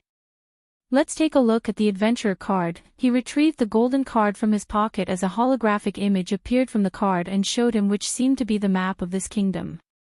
On the map, a small area was marked by a red circle, and this might be the location of the quest. I should rest a few hours and go there in the night. As he said, he closed the system and laid on the bed to get a good sleep before going after the bandits and the mercenaries. It's a shame to stain this bedsheet with his blood, but where did he get these? Gaia transformed from a tiny white snake into her human form and menacingly staring at Michael, who was peacefully sleeping. Do you want this princess to be your assistant? I'll assist you by ending your pathetic human life. She slowly took the candle holder and licked the metal to coat it with her poison. Ha! Suddenly she noticed a slight smile on his face and stopped moving. He must be having some happy dreams. How cute. With an evil grin on her face, she sneaked towards him holding the candle holder in her hand. If I can take that miraculous pill, I can ask Seema to recreate the pill and then I will kill that bitch myself, she said to herself and raised the candle holder to stab him in the heart, but when she tried to stab him, her hands froze in the air as her body refused to move. What the F***? K. And then her whole body was thrown into the wall and created a big thumping sound when she hit the wall. Hey, we are trying to sleep here. Someone from the next room shouted as Gaia was clenching her gut and rolled on the ground in excruciating pain. The pain was like her organs were pierced by millions of needles, and the worst part was she couldn't open her mouth to scream. Well, look at this. Gaia heard Michael's voice and slowly looked up to see him grinning like the devil himself. Didn't I say that I'm not the one who dies? He could tell that she was in extreme pain, but he didn't stop the system as he wanted her to experience the pain so she wouldn't try anything stupid like this again. The moment she left his body and thought about harming him, the system alerted him in his sleep but paused the system for a moment and let her think she could kill him. Is this how you repay me? It seems like I have to kill you. Gaia saw the black knife appear in his hand as she tried to crawl away from him. I hope you have a good poison core. I wasted my precious pill on you after all. Looking at his evil grin and the killing intent in his eyes made her shiver. No. Don't. The words barely escaped her mouth while he came to her and crouched before. Why shouldn't I kill you? You did try to kill me, he said as moving his knife's end on her face. Please, make it stop, beg you. Little by little, she was losing her consciousness. What if you try to kill me again? I promise. I won't. I think I can give you a second chance, but if I find you do something stupid like this again, I make you feel 1,000 times worse than what you feel right now. Got it? She slowly nodded and in a flash, the pain completely disappeared but the terror she felt didn't. Chapter 10. How much farther? At the moment, Michael was walking through the mud road towards his quest. 2 miles, her usual arrogant witty self was nowhere to be found as she was very silent during his journey. Someone's having a bad day. Come on, princess, say something, leave me be. Human. Normally she would sound arrogant but now she sounded terrified. He thought he would like her to be silent, but after traveling in silence for a long time, he missed the witty and arrogant princess. However, he knew what would cheer her up. All right, your loss. I thought I should give you another pill or two, really. Only if you stop acting like a crybaby. I can do that. Human, now give this princess the pills. Damn, he didn't expect she would change her mind so soon, but it made him smile. Let's finish the job on hand, shall we? After that, I'll give you 2 pills. Deal? Deal. Let's go and kill some maggots. That's my girl. No, I'm not. He laughed and rushed towards his goal before the drizzle could extinguish the torch in his arm. Eventually, Michael came before a crossroads and saw the red mark on the map was not far away from here. On the horizon, he noticed a small village, and near to the crossroad, the forest and thick trees made this area a perfect ambush place for the bandits who could target the traveling merchants and the villagers on their way back to their village from the river town. We should have come in the day. Human, now the bandits will be in their camp. Exactly. Now they will be at their camps drinking or sleeping, which makes them vulnerable. Even if you kill a few of them silently, you won't be able to kill all of them like that. I have a plan. Gaia being said, he ventured into the forest where the bandits most likely set a camp, and after a few minutes walking into the forest, he sensed a group of 15 people 50 meters away from him. I need a vantage point. Let's see what this bad boy can do. He aimed his grappling hook at the branch above him and like Batman, he took off from the ground and landed on the branch. Whoa, how did you? What is this thing? Where did you get it? Cool, huh? It's called Mark III grappling hook. Stick with me, I show you more cool stuff. What's Mark III? Who named it? I bet it might be those wretched dwarves. Whatever, give me that later. This princess want to try it. Why? Are you going to kill me with that? He said and moved to another branch using the hook. Damn you, Human, I promised I won't. Besides, didn't you hurt me enough without thinking I'm a girl? Oh, don't pull that card on me, princess. I'm a strong believer of equality. Just Gaia was about to reply. She saw a campfire and a group of men around it. This must be their camp, Gaia said as Michael sensed two bandits were roaming away from the main camp alone. Even though there are no level 10 shits like Datra, each of these bandits are level 7 or 8 and counting their numbers. It won't be easy to kill them as you did with those snakes. If they find you, they can kill both of us with a single spell. They won't have time to cast any spells. It was so much easier for him to move from branch to branch using the hook than jumping. And in a few moments, he reached his first target who was peeing without any worries. Gross, why did you make me see that? I am a free bird, whistle, free bird. Just as he was singing, Michael landed behind him and stopped his horrible song by slitting his throat. Ding! Congrats to the host for killing a body refining stage, level 6 cultivator. The reward is 4,500 experience points as well as 200 badass points. He didn't leave his body on the ground but took it with him and put it on the branch before moving to his next target. Pathetic, didn't even put a defense spell on himself. Gaia had no idea that even if he did have a spell on him, it wouldn't have made any difference since his knife could ignore the defense of anyone who's under the body strengthening stage, level 6. The next bandit was returning to his camp when Michael appeared before him and slit his throat like he did to the bandit a few minutes ago.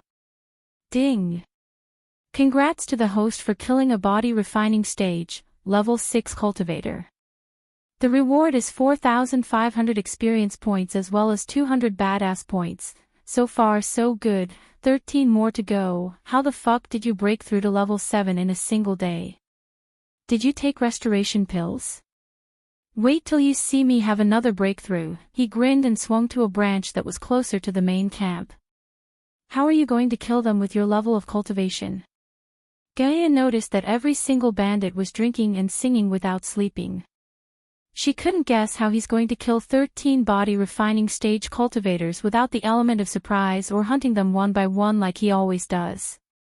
But when she was wondering about this, she saw a small cylinder-like thing appear in his hand. What's this? We call this the flashbang, as he said. He removed the pin and threw it at the center of the camp, and closed his eyes and ears. Boom! Just like he thought, the flashbang affected the area of the camp and threw the bandits off their balance as well as caused the much-needed chaos.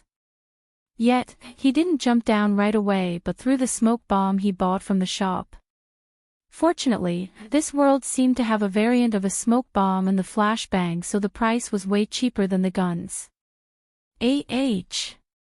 The bandits shouted as Michael plunged his knife into the throat of his third bandit. Because of his sensing skill, he didn't get affected by the smoke as he picked the bandits one by one with inhuman speed. Ding! Congrats to the host for killing a body refining stage, level 6 cultivator. The reward is 4,500 experience points as well as 200 badass points. Ding! Congrats to the host for killing a body refining stage, level 7 cultivator. The reward is 5,000 experience points as well as 200 badass points. Ding! Congrats to the host for killing a body refining stage, level 9 cultivator. The reward is 6,500 experience points as well as 200 badass points. Each time he swung his knife, a ding sound appeared in his mind and he was rewarded by the system. Just when the smoke cleared, the last voice in the camp was stopped by him and Gaia was dumbfounded looking at the bandits lying on the ground with their throats slit and a stab wound on their chests. In a few moments, he was able to do this. He had killed 13 experienced bandits in a few mere moments and they were all level body refining stage cultivators. How? How was this possible? This human was clearly a mere level 7 of the foundation stage. When she saw his reflection in the puddle of rainwater, a cold chill ran through her spine as he was bathed in water and resembled the ancient devils that she used to read about in the books. But what made her heart skip a beat was that he leveled up, again. Congratulations to host Michael for leveling up. The current stage is Foundation Stage Level 8. Congratulations to host Michael for leveling up. The current stage is Foundation Stage Level 9. Is he using some ancient evil cultivation technique? Why didn't you assholes have one more bandit? He kicked the dead body of a bandit in frustration because he could have reached level 10 if he had killed one more. He's dead, human. Instead of kicking him, take their badges as the proof of kill. Hearing Gaia's voice in his mind, he sighed and started to rip their badges. It was surprising to him that they all wore eagle-embodied badges on their chests. What kind of bandits wear badges? Be glad they wore badges, human, else you would have had to cut off their ears as the proof. Shit. After collecting the badges, he was able to gather another 600 silver coins from their cache and left the area without skulking around. I should take a bath. He was reeking the smell of blood and his black robes were now almost turned red. Gaia, is there any waterfall nearby? If you walk towards the east for 3 hours, there's a beautiful waterfall I used to travel with my maids. He giggled while turning and walking towards the east. Did I say something funny, human? No, I just thought you were going to say friends. Why is that? Do you think I don't have friends? I don't think. I know you don't have friends. Yes, I have. I have many friends. Quickly name 3. He was waiting for her to speak again, but he only heard a sound from her. Thought so. Well, this princess doesn't need any friends, she rebuked and said, but he could sense a slight sadness in her voice, which was a big surprise to him considering her arrogant, prideful self. Chapter 11. After following Gaia's instruction for a few hours, the golden rays of sunlight appeared on the horizon. The sun rose like a flower opening, gifting its petals onto the world. Amid the dancing, raindrops were the blush of scarlet, the warmth of tangerine. Gazing toward the illuminated clouds, still beneath the ethereal glow, Michael felt at home in a way he never had before. In the distance, amid the green of the forested hills was a reflective white strip that could only the waterfall Gaia had mentioned. The waterfall had been like a silent white stream cascading over the rocky outcrops. As he had drawn closer, the noise had increased steadily until he was only a few hundred meters away. He could no longer hear anything but the deafening roar of the water. He moved until he was in the plume of water vapor that hung over the plunge pool, and in only minutes, he was as wet as he would have been in any rainstorm. The hair clung to his head and around his face, but no matter how wet they became, it could not dampen his spirit and delight as he stood in awe. It's beautiful. Without wasting any time, he dived into the water and began to enjoy this nature's gift after a long night of walking and killing. While he was swimming happily, he saw Gaia transforming into her human self, swimming towards the bank to get out of the water. And when she completely emerged out of the water, his mouth and eyes widened in surprise. He had only seen her in dark lighting and never saw her so clearly until now. Her tall frame and slender body were like a Victoria's Secret model. Her blue eyes, like the sea, were calm and emotionless. Although her hair was wet, he could see the beauty of her long, wavy raven black hair, so smooth and silky, almost as if it was tailored from some high-end black fabric. Even though he had seen countless models and actresses in his previous life who were devastatingly beautiful, compared with the woman right in front of him, those models and actresses appeared to be less attractive and were no match for this woman's imposing beauty and grace. And when she shook the water from her hair and put it back, his heart skipped a beat as the facial features of this woman were like that of a beautiful painting. The rays of golden light glowed on the fair and smooth cheeks, and her face had a tinge of a matured and composed femininity. She also had a poised and dignified grace and arrogance to her which only someone of a high position with influence and power would have. Why are you looking at me like that, human? He was glad that his lower body was under the water as he swallowed a mouthful of saliva. Warning, the host is acting like a beta male, F***KU system, look at that girl, any man would drool if they saw a girl like her. Stop staring and give me those pills, she shouted and waved her hands as her wet white dress transformed into golden ones.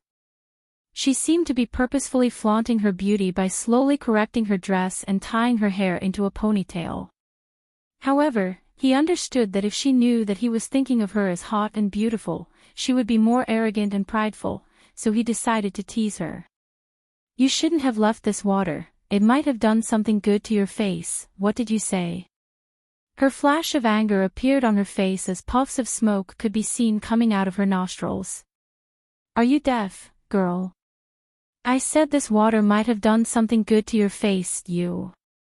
The moment he repeated his words, her face reddened in anger as she started searching for a stone or a pebble to throw at him in anger while Michael prevented the system from doing anything rash to her for such a minor matter as this one. What are you searching for, mud? To do a mud facial. I'm going to kill you, bastard. Then you're on the right track. By showing your ugly face to me. He loved making her angry and continued to fan her anger as now she was on the verge of jumping into the water and biting him. Hearing him calling her ugly, she was so outraged that it wouldn't be surprising if smoke billowed from her nostrils and mouth. And finally, she grabbed a fist-sized pebble from the ground and threw it at him. I will stone you to death, you jerk, he laughed seeing her running around and collecting stones to throw at him like a child. While these two were playing on the surface of the water, a girl who looked graceful and beautiful was seated on the bottom of the water. Her surroundings were evidently sealed off and she was in a state of cultivation. The air around her naked body was filled with an air of power and emits a bone-chilling aura. As if detecting a sudden movement, the girl abruptly opened her eyes. Who dares to come into this territory and disturb my cultivation? The girl's brows furrowed as she dashed forward like a torpedo. While on the shore, Michael had bought 2 healing pills and gave it to Gaia as she swallowed the pills with an excited smile like a child eating candy. All right, come to your usual place, he reached out his arm towards Gaia. I'm too lazy to walk anyway. She quickly transformed herself into a small ball of light and merged into his arm as the black tattoo appeared again. And just when he was about to turn and leave, he sensed someone moving towards him at high speed. Imminent danger. The system's warning message rang loud in his mind as he jumped out of its path. Boom! The tree behind exploded into pieces and the afterblast flung him away. What the F*** K just happened? Gaia shouted as he slowly pulled himself from the ground and saw a girl staring at him with a sword in her hand. It was a 15 to 16-year-old young girl. She had arched eyebrows and a delicate oval face. Although she couldn't be compared to Gaia, she was indeed beautiful. In this world, according to a brass study, female cultivators were very beautiful because they cultivated purer bodies. However, at the moment, that young girl's eyes didn't make her look very friendly or amicable as they were filled with flames of anger. Seeing her cultivation level, he realized why the system warned him. She was a body-strengthening stage level 4 cultivator, and looking at the powerful aura she was radiating, he knew that he had no chance of defeating her, at least not at the moment. Who is this bitch? Where did she come from? Oh shit, Gaia's tone indicated she has recognized this person. Get the fuck out of here, human, this is bad, was that a mistake? He glanced at the destroyed tree beside him and asked the girl. Her expression hadn't changed though and she still looked furious. Who didn't know this was her sacred cultivation place after all? Everyone in this kingdom knew that Rivertown Green Valley Waterfall was hers, but this pervert had willingly come intending to peek at her training and cultivating. And even though she was powerful and he had no chance of beating her now, he didn't fear her. How could he? Back on the earth, the whole underworld shivered hearing his name. They even created a saying, if Ghost knows your name, it's already too late. Yes, it was a mistake. It was a mistake not to kill you in the first shot. I don't know who you are, but I think you got the wrong person. That bitch won't listen to you, human. Get out of here, Gaia urged him as he looked at the girl. Next time, know your target before attacking. He can't afford to lose face as he had a system called a badass system, for God's sake. Chapter 12. And where do you think you're going? He heard the girl's voice coming from behind as he was leaving. The girl said that with a cold and detached voice.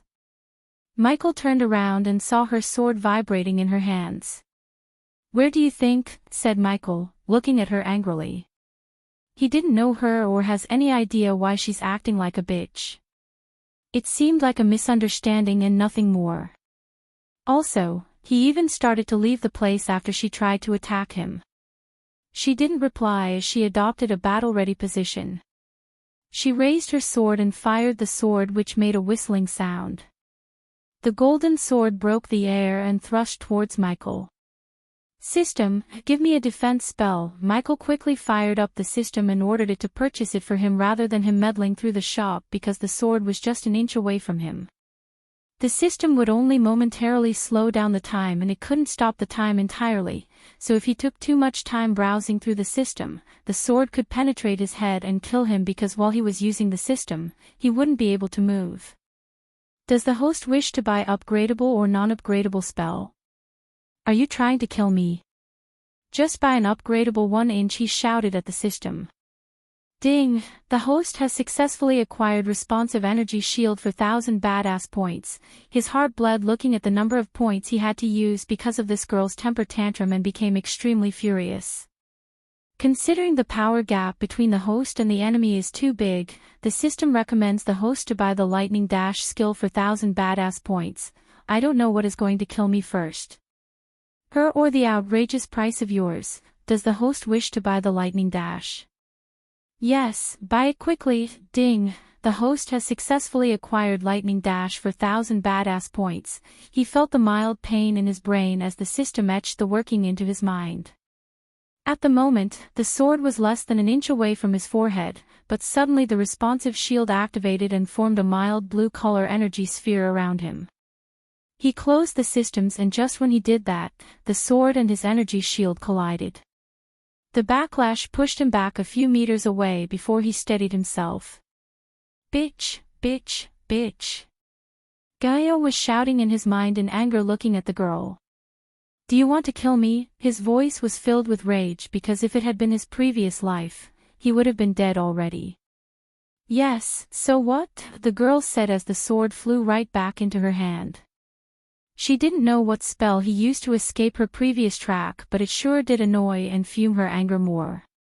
And this time when she closed her eyes, an illusory golden sword suddenly appeared above her. This huge holographic sword made a sensation of cold spread throughout his body. The holographic sword was like a guided missile, which meant it could detect if someone was alive and automatically aim at breathing people. Shit, she's using a Morningstar spell, Gaia cursed because she knew that it was one of the spells that commonly used by the inner and core disciples of the Morningstar sect. Psium. The sword emitted a noise while it moved towards him, getting closer and closer. The energy shield appeared again on which the golden arrow crashed, what looked like an explosion. However, this time, the shield could only slow down the arrow, but it was unable to stop it. The noise that came out of the explosion was scary and made Michael's heart skip a beat because it sounded like a nuclear bomb went off near him. The arrow was coming straight towards Michael's forehead. Do something, human. Selena Marshall, that was her name, and she stood out from her Morningstar sect's fellow disciples and was considered to be one of the best, to be an exceptional disciple. She had reached the body strengthening stage at the age of 15 and reached level 4 3 years after that. With her exceptional talent, cultivation level, and powerful spell, Michael's shield was obviously not enough to stop her arrow. He was flung into the tree due to the clash between his shield and the sword. As Selenia could control the arrow using her arch energy made the sword look alive, she made it turn around and continued her efforts to kill him. Lightning dash, he quickly activated the skill he had just learned and suddenly, his body transformed into a bolt of lightning and dashed away from the girl. You will pay for this, bitch. His distant voice stupefied Selena and she looked around the place only to see her arrow was lying on the ground damaged. He had already disappeared from the place at an amazing speed. The spell he used, ancient spell, whispered Selena. What the F **K did you do to that bitch? Why was she attacking us? He was still moving like a lightning bolt when he heard Gaia. I don't know, I think she was cultivating in there and assumed me as an intruder or something, you think? Obviously, she thought of you as a pervert who trespassed into her territory. Trespassed? Was that waterfall belongs to her? And if so, why didn't you tell me? He was already annoyed by what just happened. Of course, it doesn't belong to that bitch, but that's how this world works. Human, the strong can take any place they like and claim it as their own. If I was at my peak, I would have ripped her into pieces and fed to the fishes in that water, she hissed at anger and frustration as he could see the outer walls of the river town. After running a long distance in a short amount of time, his muscles ached as he started to breathe rapidly. By the way, do you know her? He leaned on a tree and decided to take a moment to regain his energy. Why would I? She must be one of the Morning Star sect's elite disciples. After seeing what that bitch can do, I advise you to stay the F***K away from her. No can do. We going back into the town, take as many as quests that involve killing, find her and kick her ass. Hearing him, she jumped out of his body taking her human form, and looked furious. Are you mad? I know you're using some kind of evil techniques to level up, but know this, there are no shortcuts in cultivation. If you continue to use your evil techniques, you will end up dead or worse. She seemed like an angry wife who scolds her husband on a daily basis with hands on her hip and a flushed face. What are you talking about? I'm not using any evil techniques, I'm just awesome. He couldn't help but grin and say, F***ku, human, I'm serious. She couldn't afford to lose him, especially after she sensed her broken meridians getting repaired by the pills that he gave. Me too, you don't have to worry about anything, I'm not using any evil techniques, alright? If you must know the truth, I'm a prodigy. I have a special body type called War God Body. He didn't want her to get suspicious about how he's able to level up so fast, and he came up with the special body type because of his experience in reading many cultivation novels on Earth. War God Body. She tilted her head and started to recollect all her knowledge about special body types. And even though she didn't have any idea about the body type of War God, she did learn that there are many mysterious body types that exist in this world that no one knew about, and besides, how could he break through so quickly without using any pills or potions? I let you in on a secret, don't tell anyone, okay? Looking at his earnest expression, she grinned, alright, since you're being truthful to this princess as well as helping me, I can keep your secret. He knew she was thinking he started to trust her and maybe use this secret to get more pills, except, everything he had just told her was nothing but lies. Come on, come to daddy. He raised his hands like he was asking for a hug and winked at her as she rolled her eyes. Gross, human, I hope she kicks your ass again just for that mouth of yours. She disappeared and appeared again as a tattoo on his arm. Be careful in the town. Human, you already pissed off one major bitch and might have pissed off another group by taking their quest. From now on, stay the F***K away from the Morning Star sect disciples until you at least reach the body refining stage level 6 or 7. Geez, do you hear yourself? F***K this F***K that. You're a princess for God's sake. Try to act like 1 inch. Sorry big brother, they'll be more refined and ladylike from now on. I know I've not been always polite and respectful towards a senior like you. Please forgive me. She sounded so feminine and soft in his mind, unlike before, but he frowned. Are you going to forgive me, big brother? He knew she was acting, but it was a pleasant feeling in his mind to hear this sweet gentle voice. Yes. Well, take your forgiveness and shove it far up your ass and take it out from your F***king mouth and shove it up to your ass again and repeat this until you F***king die. Now she's back. Chapter 13. The guards in front of the gate recognized him and let him in without asking any question, but they had a surprised look on their faces. Looking at their faces, he walked towards them with a smile and retrieved 10 silver coins from his pocket. You guys are working hard. Here, take this and have a good day. He grabbed the guard's hand and placed the coins in his hand as the guard was dumbstruck. Don't spend it in one place. Thank you, young master. The guard stuttered and his eyes sparkled with respect and joy. See you guys later. Michael waved at the guards as the other guard quickly opened the gate for him. Why did you give our coins to those idiots? Gaia sounded irritated as he couldn't help but chuckle. Since when did it become our coins?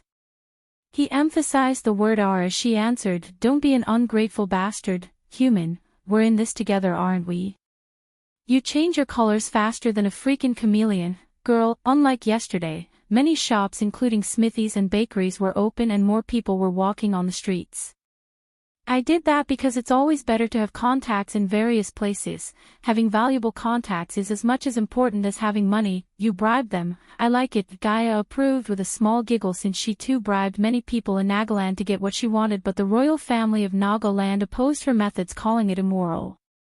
Consider it as a small gift. Tell that to the dumb curs in the Nagaland. While talking with Gaia, he reached the guild building as the groups of adventurers kept staring at him.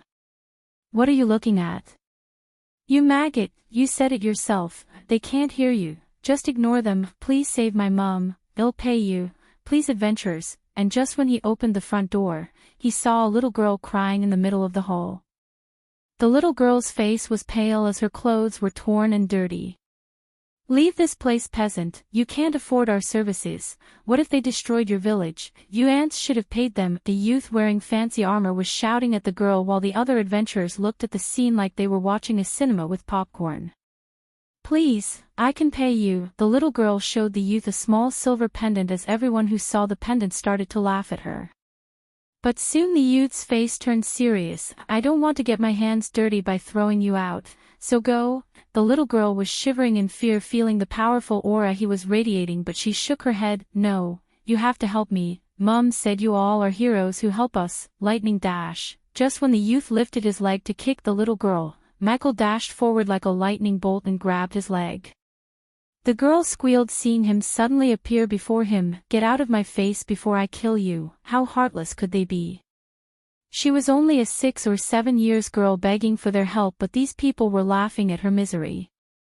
Even if they didn't like to help, the least they could do was not making things worse. Michael pushed the youth as he stumbled back and fell on the table behind him. Looking at the little girl, he slowly wiped out the tears on her face and let out a gentle smile.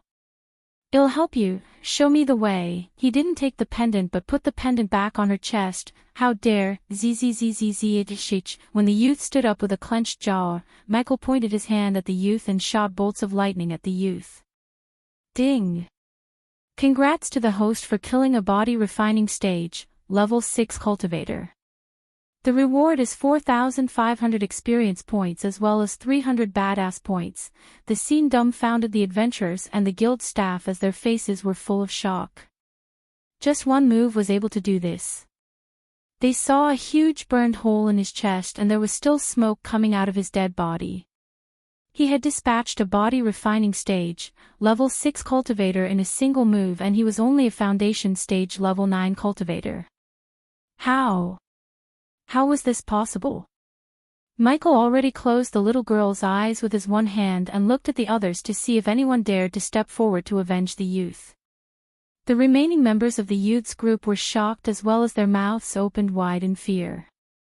The way they looked at him took a tremendous change. Their arrogant facial expressions gave way to that of fear, as though they were looking at a strange beast. The girl who he met before was shaken as well. She gawked at Michael, his eyes were opened extremely wide. Let's go, little girl. He took the girl's hand and walked out of the guild as little cracks of lightning still danced around his fingers. Where's your village, little girl? He lifted the girl up and asked as the girl pointed her fingers at the east. It's far east from here. Adventurer, me lord, there's a tall watchtower in our village. Hold me tight. He held the little girl tight against his chest and dashed towards the east, turning his body into a bolt of lightning. After a minute or two of running, he noticed black smoke on the horizon as well as a burning tower that seemed like the watchtower the girl mentioned. His face became serious when he got closer, and when he stopped running, what welcomed him was a burning village and burned corpses. No! The little girl screamed and tried her hard to jump out of his hands. The entire village burned in a sea of red, yellow, and orange. Michael watched as the flames ripped their way through the buildings before him. Tendrils of smoke were reaching desperately into the sky as if trying to escape the blazing inferno below. What happened here? Gaia's voice was grave and serious as he rushed towards the village to find any survivors while the girl kept screaming for her mother. Once a charming, peaceful village now turned into nothing but ashes and debris. The smell of burning corpses even overwhelmed his nose as he held the little girl's head against his chest without letting her see all of this gore. Some of the bodies had deep cuts while the others looked like they exploded as he kept walking in the hope of finding a survivor. Someone's alive. Suddenly he sensed a life sign near him in a burning house. Gaia, come out, he ordered Gaia as she emerged out of his body and closed his nose and mouth due to the stench. Hold her, he quickly gave the little girl to Gaia and dashed into the burning house. Hey! She shouted, but he already went inside the burning home. Our home, Mom. Dada. The girl tried to wiggle out of Gaia's hold, but she didn't let the girl. This is your home, tiny human. Inside the house, the responsive shield had already activated and shielded him from the flames, but he could feel the scorching heat. Cough, cough, the smoke started to fill his lungs when he reached a small room where he sensed the survivor. Except through the smoke and debris, he couldn't find someone. But when he stepped forward to remove the wreckage, a creaking sound appeared from the ground. He didn't waste any time and quickly cleaned the dust and ashes from the ground using his bare hand and found a handle. Shit! When he opened the underground door, he found a woman holding a 2 or 3 month baby in her hand. She had lost consciousness and barely had a heartbeat, and the baby was silent and lied in her hands without moving. He immediately lifted the woman and the baby from the hole and activated the lightning dash. In Gaia's hands, the girl never stopped her screaming and crying while Gaia gawked around to see if the Cuprites were still around. Human. Suddenly she saw Michael rushing out of the home with another human and even tinier human in his hand. Mom. Cough, get out of here. He held the woman in one hand and grabbed Gaia in the other. Lightning dash. Chapter 14. Mum, wake up. Rumi, wake up. Hoo-hoo, the girl was shaking their bodies and crying. System, give me the healing potion. He quickly ordered the system after doing CPR on both the woman and the baby, but he couldn't restart their stopped hearts. Just after he ordered the system, a small vial of blue liquid appeared in his hand. Move, he pushed the little girl and opened the baby's tiny mouth. Human, what are you doing? As far as Gaia was concerned, their hearts stopped beating and they were long dead.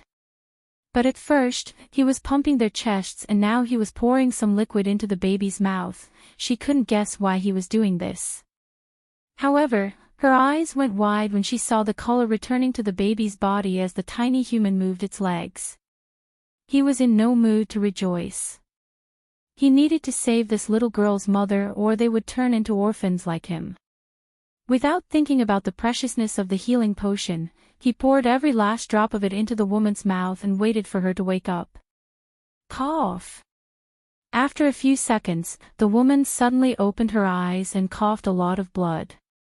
Mom. Cindy. The girl jumped right into her mother's arms as the woman showered the little girl with kisses.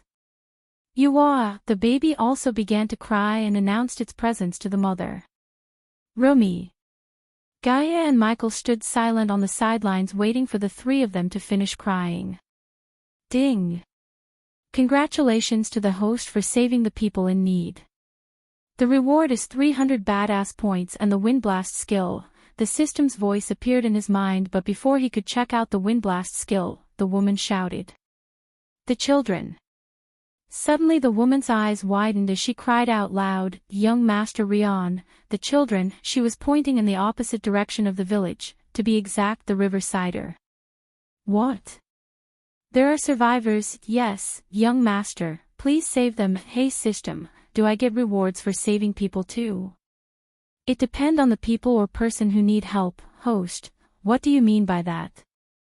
It means the system won't reward you if you get manipulated to help or the person who asks help was using the host. In such situation, if the host does help that person, the system will not reward the host but take away some points as a penalty. Roger that system. He was not planning to help everyone in this world like some kind of Samaritan, but when he saw that little girl crying for help, he couldn't stand there and do nothing. It was a basic act of humanity, and although he was not entirely a good person, he was not that cruel not to do anything when a little girl like her asking to save her mother. The cabin, please, young master, the woman stuttered and kept pointing in the same direction as before. Stay with them, he said and dashed towards the river, leaving Gaia with the mother and daughters. Does he think I'm his servant? She was a princess and she was supposed to order this human around, yet she had to put up with him so she could get the pills from him to repair her meridians. After reaching the river and running on the shore for a few minutes, he finally picked up a trail, and looking at the amount of blood, he hoped it didn't belong to the kids. The blood trail led him into the woods, and at last, after following the trail for some time, he saw a wooden cabin surrounded in the distance. As he got closer, he sighed in relief, sensing the life signs inside the cabin. Knock knock, he knocked on the door because after hearing the murmuring voices of little children. The demons, they came for us, what do we do? Hoo, the children were sobbing and held each other tightly in fear. Kids, don't be afraid, I'm here to save you, open the door. Hey Rian, are you inside? He couldn't open the door and realized that the door was manned from the inside. Brother Rian, wake up. Wake up. Michael knew he must have died inside. He felt he could easily destroy the wooden door using his new skill, Wind Blast, but there was a chance that the debris could hurt the kids inside. Thinking of an alternative way to enter the cabin, he looked up and fired his grappling hook to the branch near the cabin roof. Thud! The children inside shivered hearing the thud sound on the roof, and some grown-up kids picked up some stones and sticks lying on the ground to protect their brothers and sisters. Hey kids, I'm coming in, he announced his presence as he entered the cabin by breaking through the roof. The moment he landed on the cabin, he was welcomed by stones to the face, but the shield protected him from these brave kids. If it was on the normal days, he would have laughed off at the kids or pinched their cheeks as punishment, but now he couldn't help but feel sadder for them because from now on, the world would call them orphans. He knew that pain of being called an orphan. He would have had a different life if he had parents like many kids. Even the body transmigrated into was just like him. Looking at the little kids, he noticed many kids wetting themselves in fear. Don't be afraid, Cindy's mother sent me. Hearing the name Cindy, a relieved expression appeared on their little faces. She's alive. One of the boys who was holding a long stick as a weapon asked him. Yes, Rumi, the baby too. Now go and wait outside, they'll bring you to them. The kids still looked unconvinced. If I wanted to hurt you, I would have done by now. The kids looked at each other and finally, under the leadership of the boy, the kids walked out of the cabin. Is he going to be alright? Michael heard the voice of a little girl from behind when he walked towards Rian, who was lying on the floor holding his wound on his gut. Rian was surely a teenager who barely had any chest hair on him. Michael crouched before him and closed his eyes. You did good, kid. Even though Michael was in the body of a teenager like him, he reached the age of 29 on the earth, so he called him a kid. Rian's face was covered in blood, and behind that blood, he knew that Rian must have been a handsome youth who had a sling life to live, but he lost his life by saving these kids.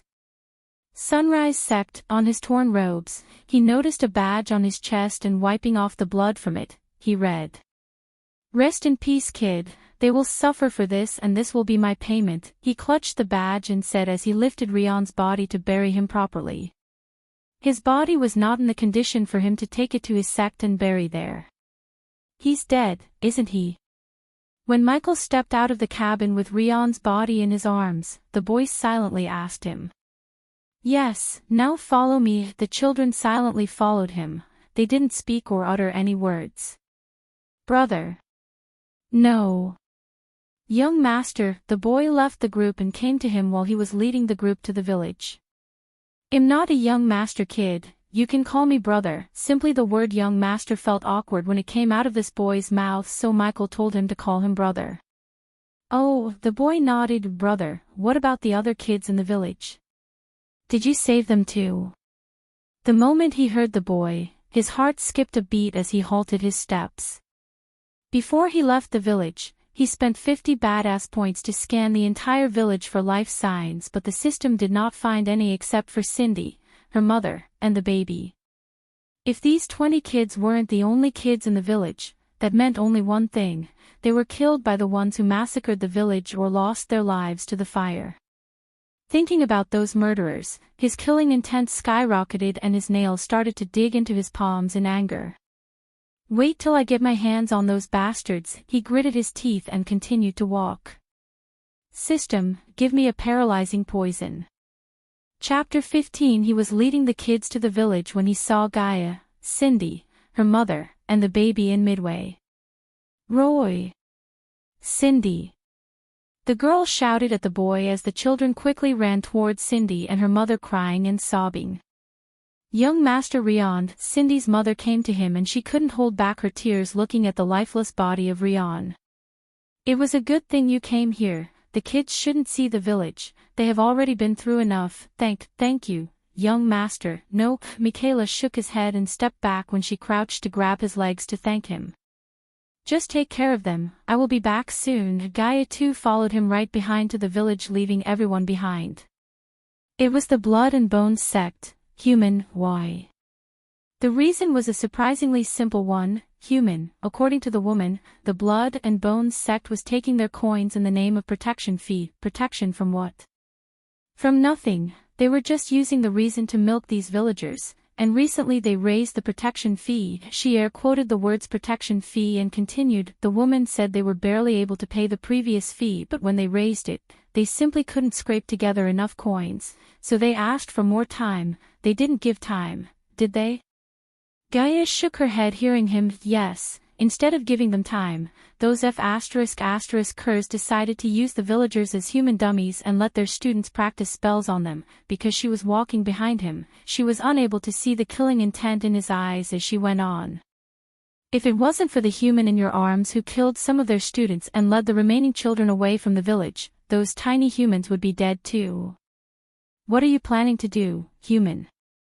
First, I should bury those people. They deserve proper burials and I will give it to them. At the moment, Gaia felt thirsty and tired just by looking at him digging hole after hole and burying each and every villager after wrapping them in white clothing. Why are you doing this, human? You don't know these people. You already used a valuable healing potion by saving that tiny human and its mother. It's not much, Gaia. This is just a basic humanity. Where I come from, there are at least people there to give the dead a proper burial. I don't think that's true here. Tell me I'm wrong. I don't know where you came from, human, but here, this how things are. In this place, there's only one rule, the rule of the jungle. If you are not a predator, you're a prey. Michael took a deep breath and stabbed the shovel into the ground as Gaia noticed the look of unwavering determination on his face.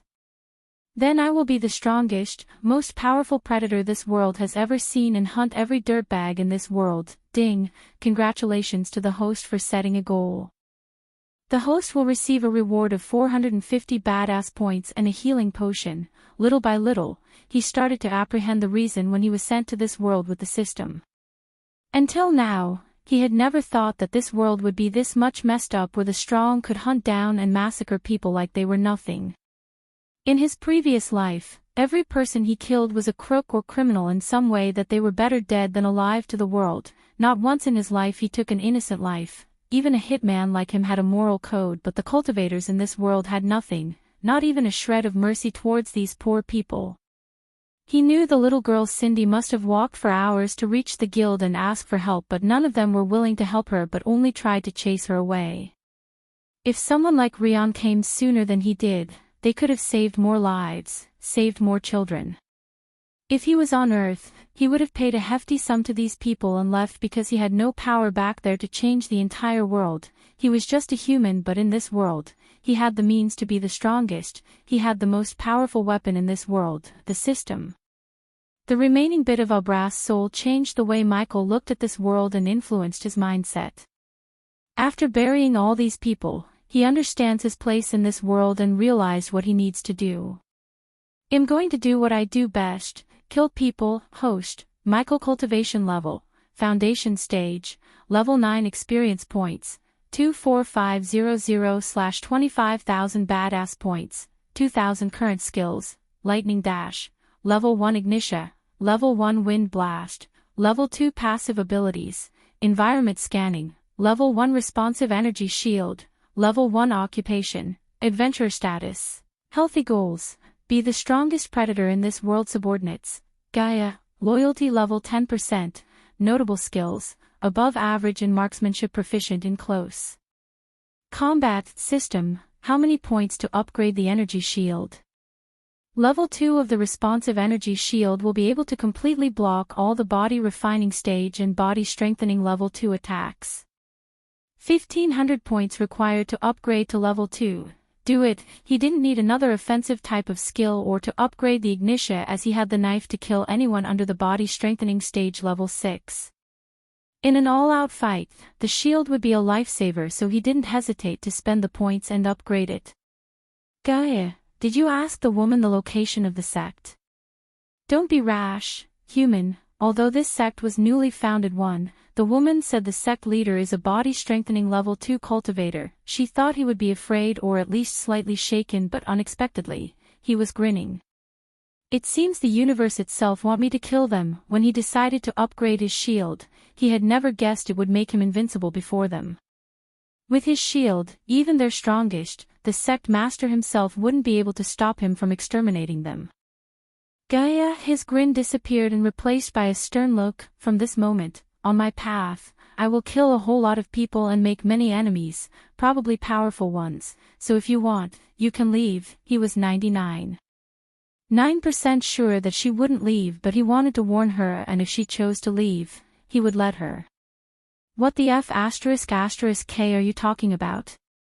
Without my cultivation, Nagas would eventually find and kill me, or worse. She sighed and continued, but with you, at least I have a chance to repair my cultivation and kill that bitch. So, this princess will stay with you. Good choice. Stick with me and I will not only heal you, but I will also help you take your revenge. Deal?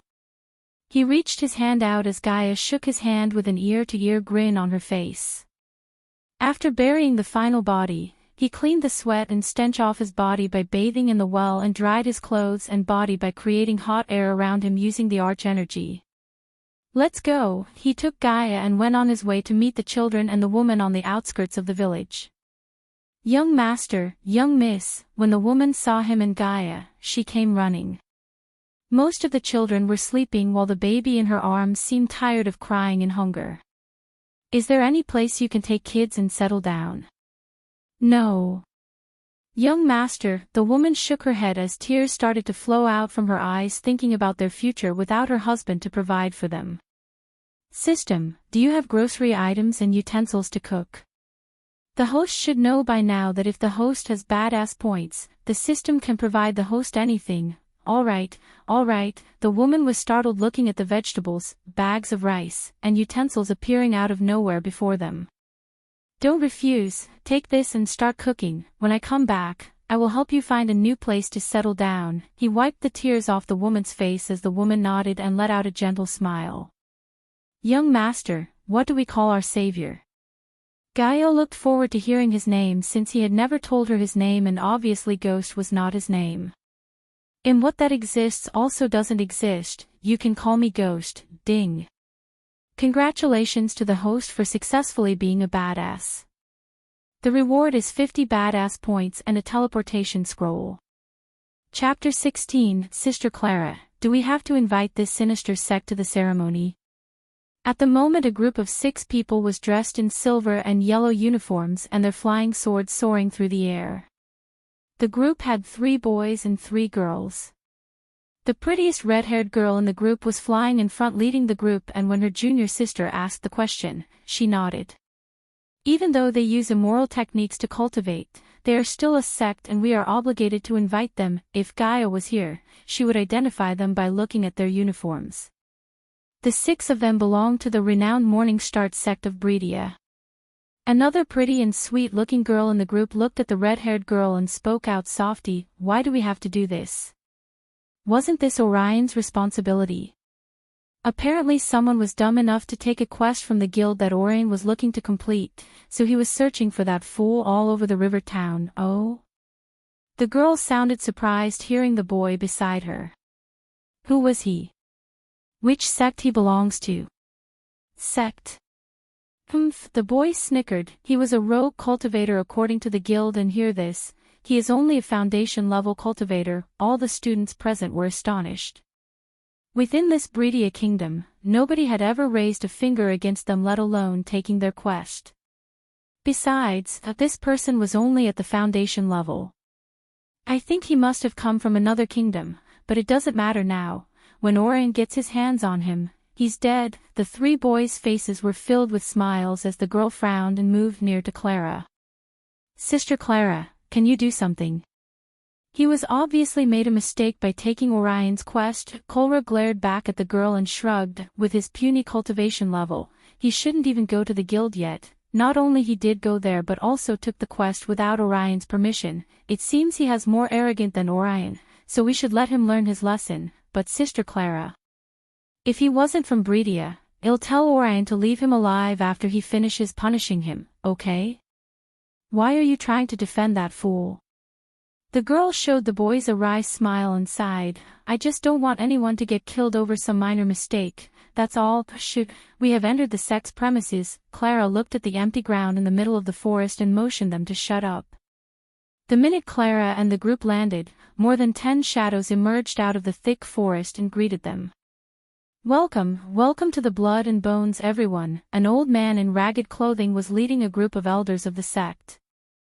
Their hair was disheveled as their bodies reeked of alcohol, and at one glance, they looked nothing more than drunk beggars. The two girls behind Clara tried their hardest not to twitch their noses due to the stink as the boys stared at them with an awkward expression. "Sect Master Ralphie, we are here to give you the invitation to the annual Bright Light Ceremony." Clara took out a gold tablet from her space ring and handed it over to the old man. The old man took the tablet from her hand before wriggling his nose and taking a deep breath. His face exuded a look of pleasure. Clara felt extremely disgusted looking at the lust in their eyes but kept her calm demeanor. After a few breaths, he licked his lips and looked at the elders, speaking in a deep voice. "Go to the next village nearby and get our protection fee.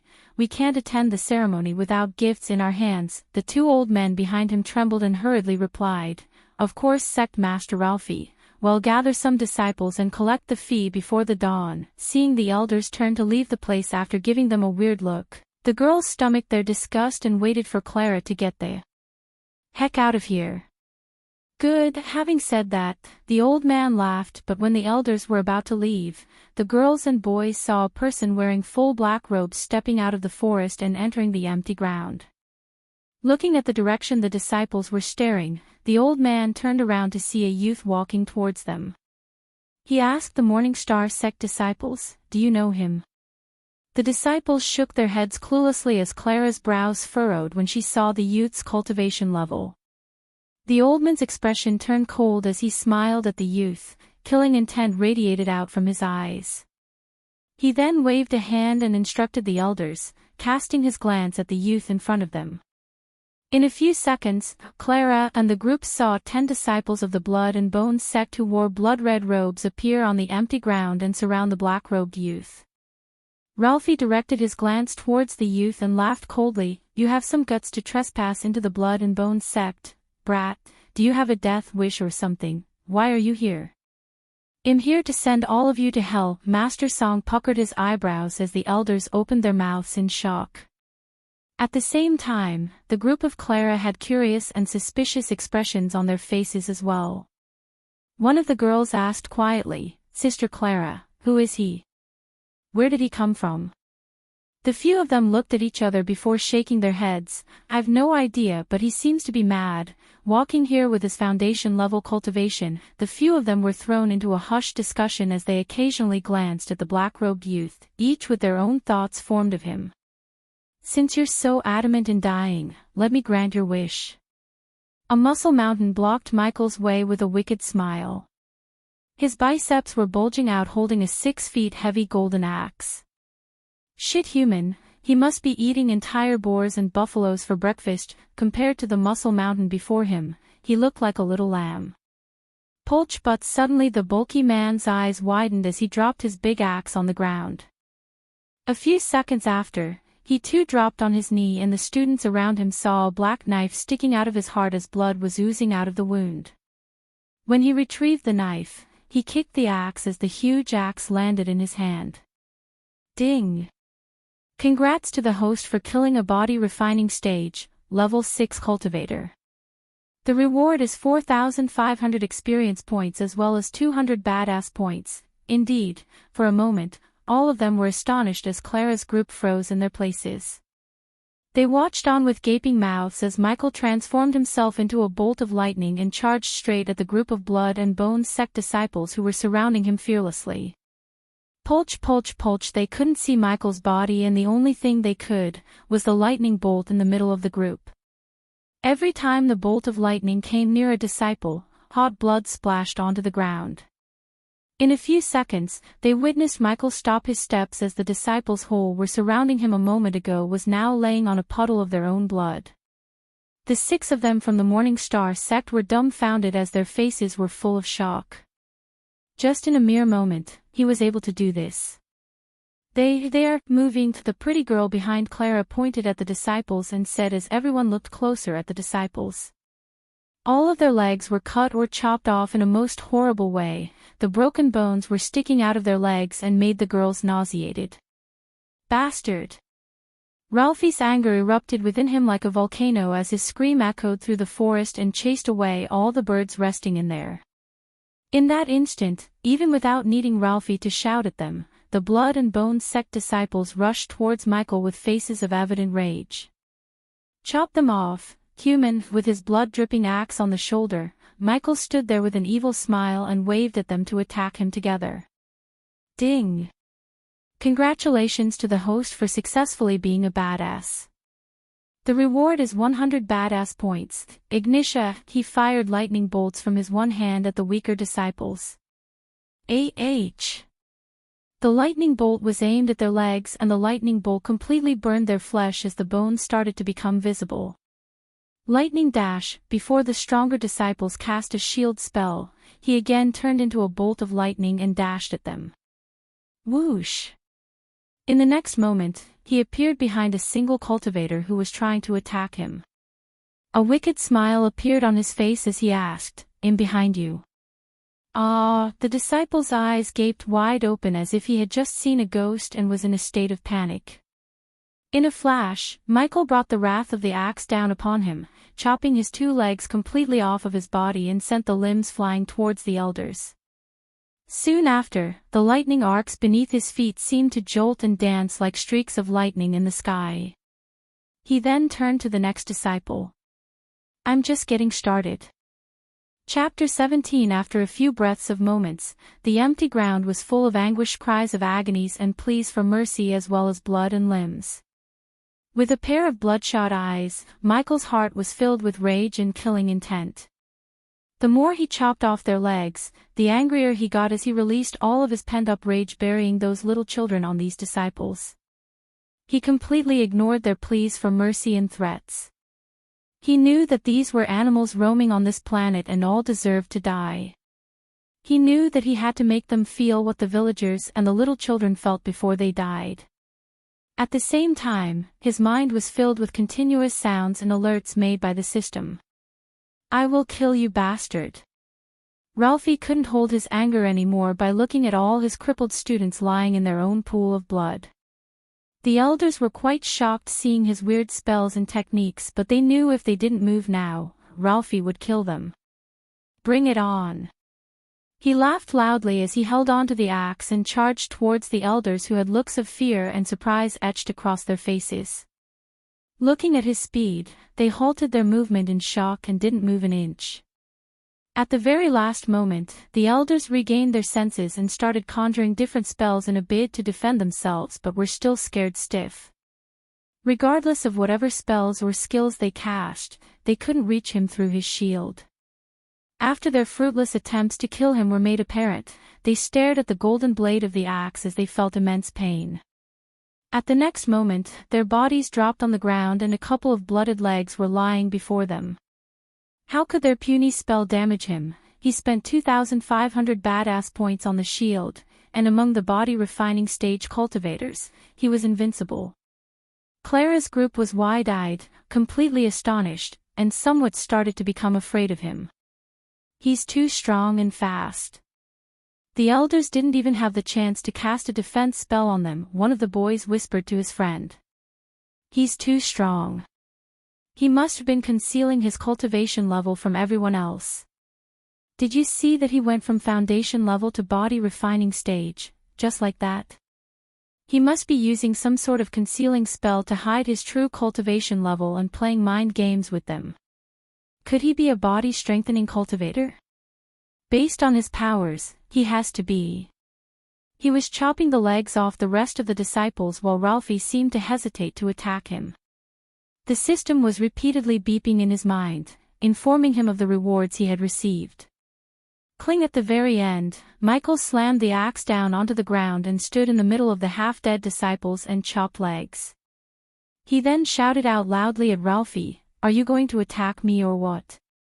Despite his anger, his instincts told him that this youth is extremely powerful, and he had a bad feeling as he glared at him and asked, "Who are you?" "You don't have the right to know my name." He smiled, but his eyes were full of killing intent towards Ralphie. "Why the F***K did you do this?" Ralphie pointed at the disciples and the elders who were crawling on the ground and asked furiously. "Rosewood Village." He only said 2 words, but his tone was deep and serious. "Isn't that the name of the small village nearby?" The girl behind Clara frowned, and hearing the girl's voice, Ralphie also remembered the village. "What of it?" Clara and her group craned their necks and waited for his answer, but instead of speaking, he laughed like an evil maniac. After a few seconds, he stopped laughing and glared at Ralphie. "What of it?" "What of it, huh? You used the villagers, the little kids, as dummies to practice your spells, and then you burned the whole village to the ground. For what?" "A couple of 100 coins." Ralphie clenched his fists as several veins bulged up on his forearm. He maintained an ashen face as he laughed out angrily. "Good, very good. You did that because of those worthless ants. Ever since the day the Blood and Bone sect has been established, until now, none has raised a finger against us. You are the first and shall be the last." The next moment, he took out his sword and dashed at Michael, throwing the golden tablet away. "He did this because of a few mortals?" One of the boys asked the group like it wasn't a big deal at all. "Sister, Clara, what do we do?" Clara sighed and took the golden tablet from the ground. "Let's see how this unfolds. I don't think he can kill Sect Master Ralphie." Ralphie was a body-strengthening stage cultivator after all. A difference between the body-refining stage and body-strengthening stage was significantly high, and it was very unlikely that a body-refining stage cultivator could kill a body-strengthening stage cultivator in a direct battle. However, her face froze when she saw him lifting Ralphie by his neck. Ralphie's hands and legs were transformed into metal by some sort of spell, but still, he couldn't make a dent in the blue shield around the youth. "How did you? What the F***K?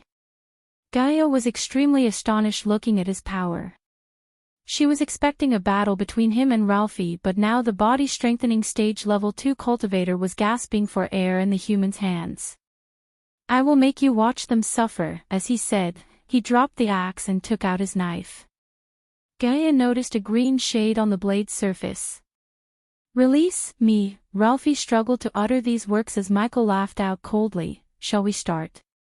Michael plunged his knife into Ralphie's right chest, avoiding the major arteries and veins.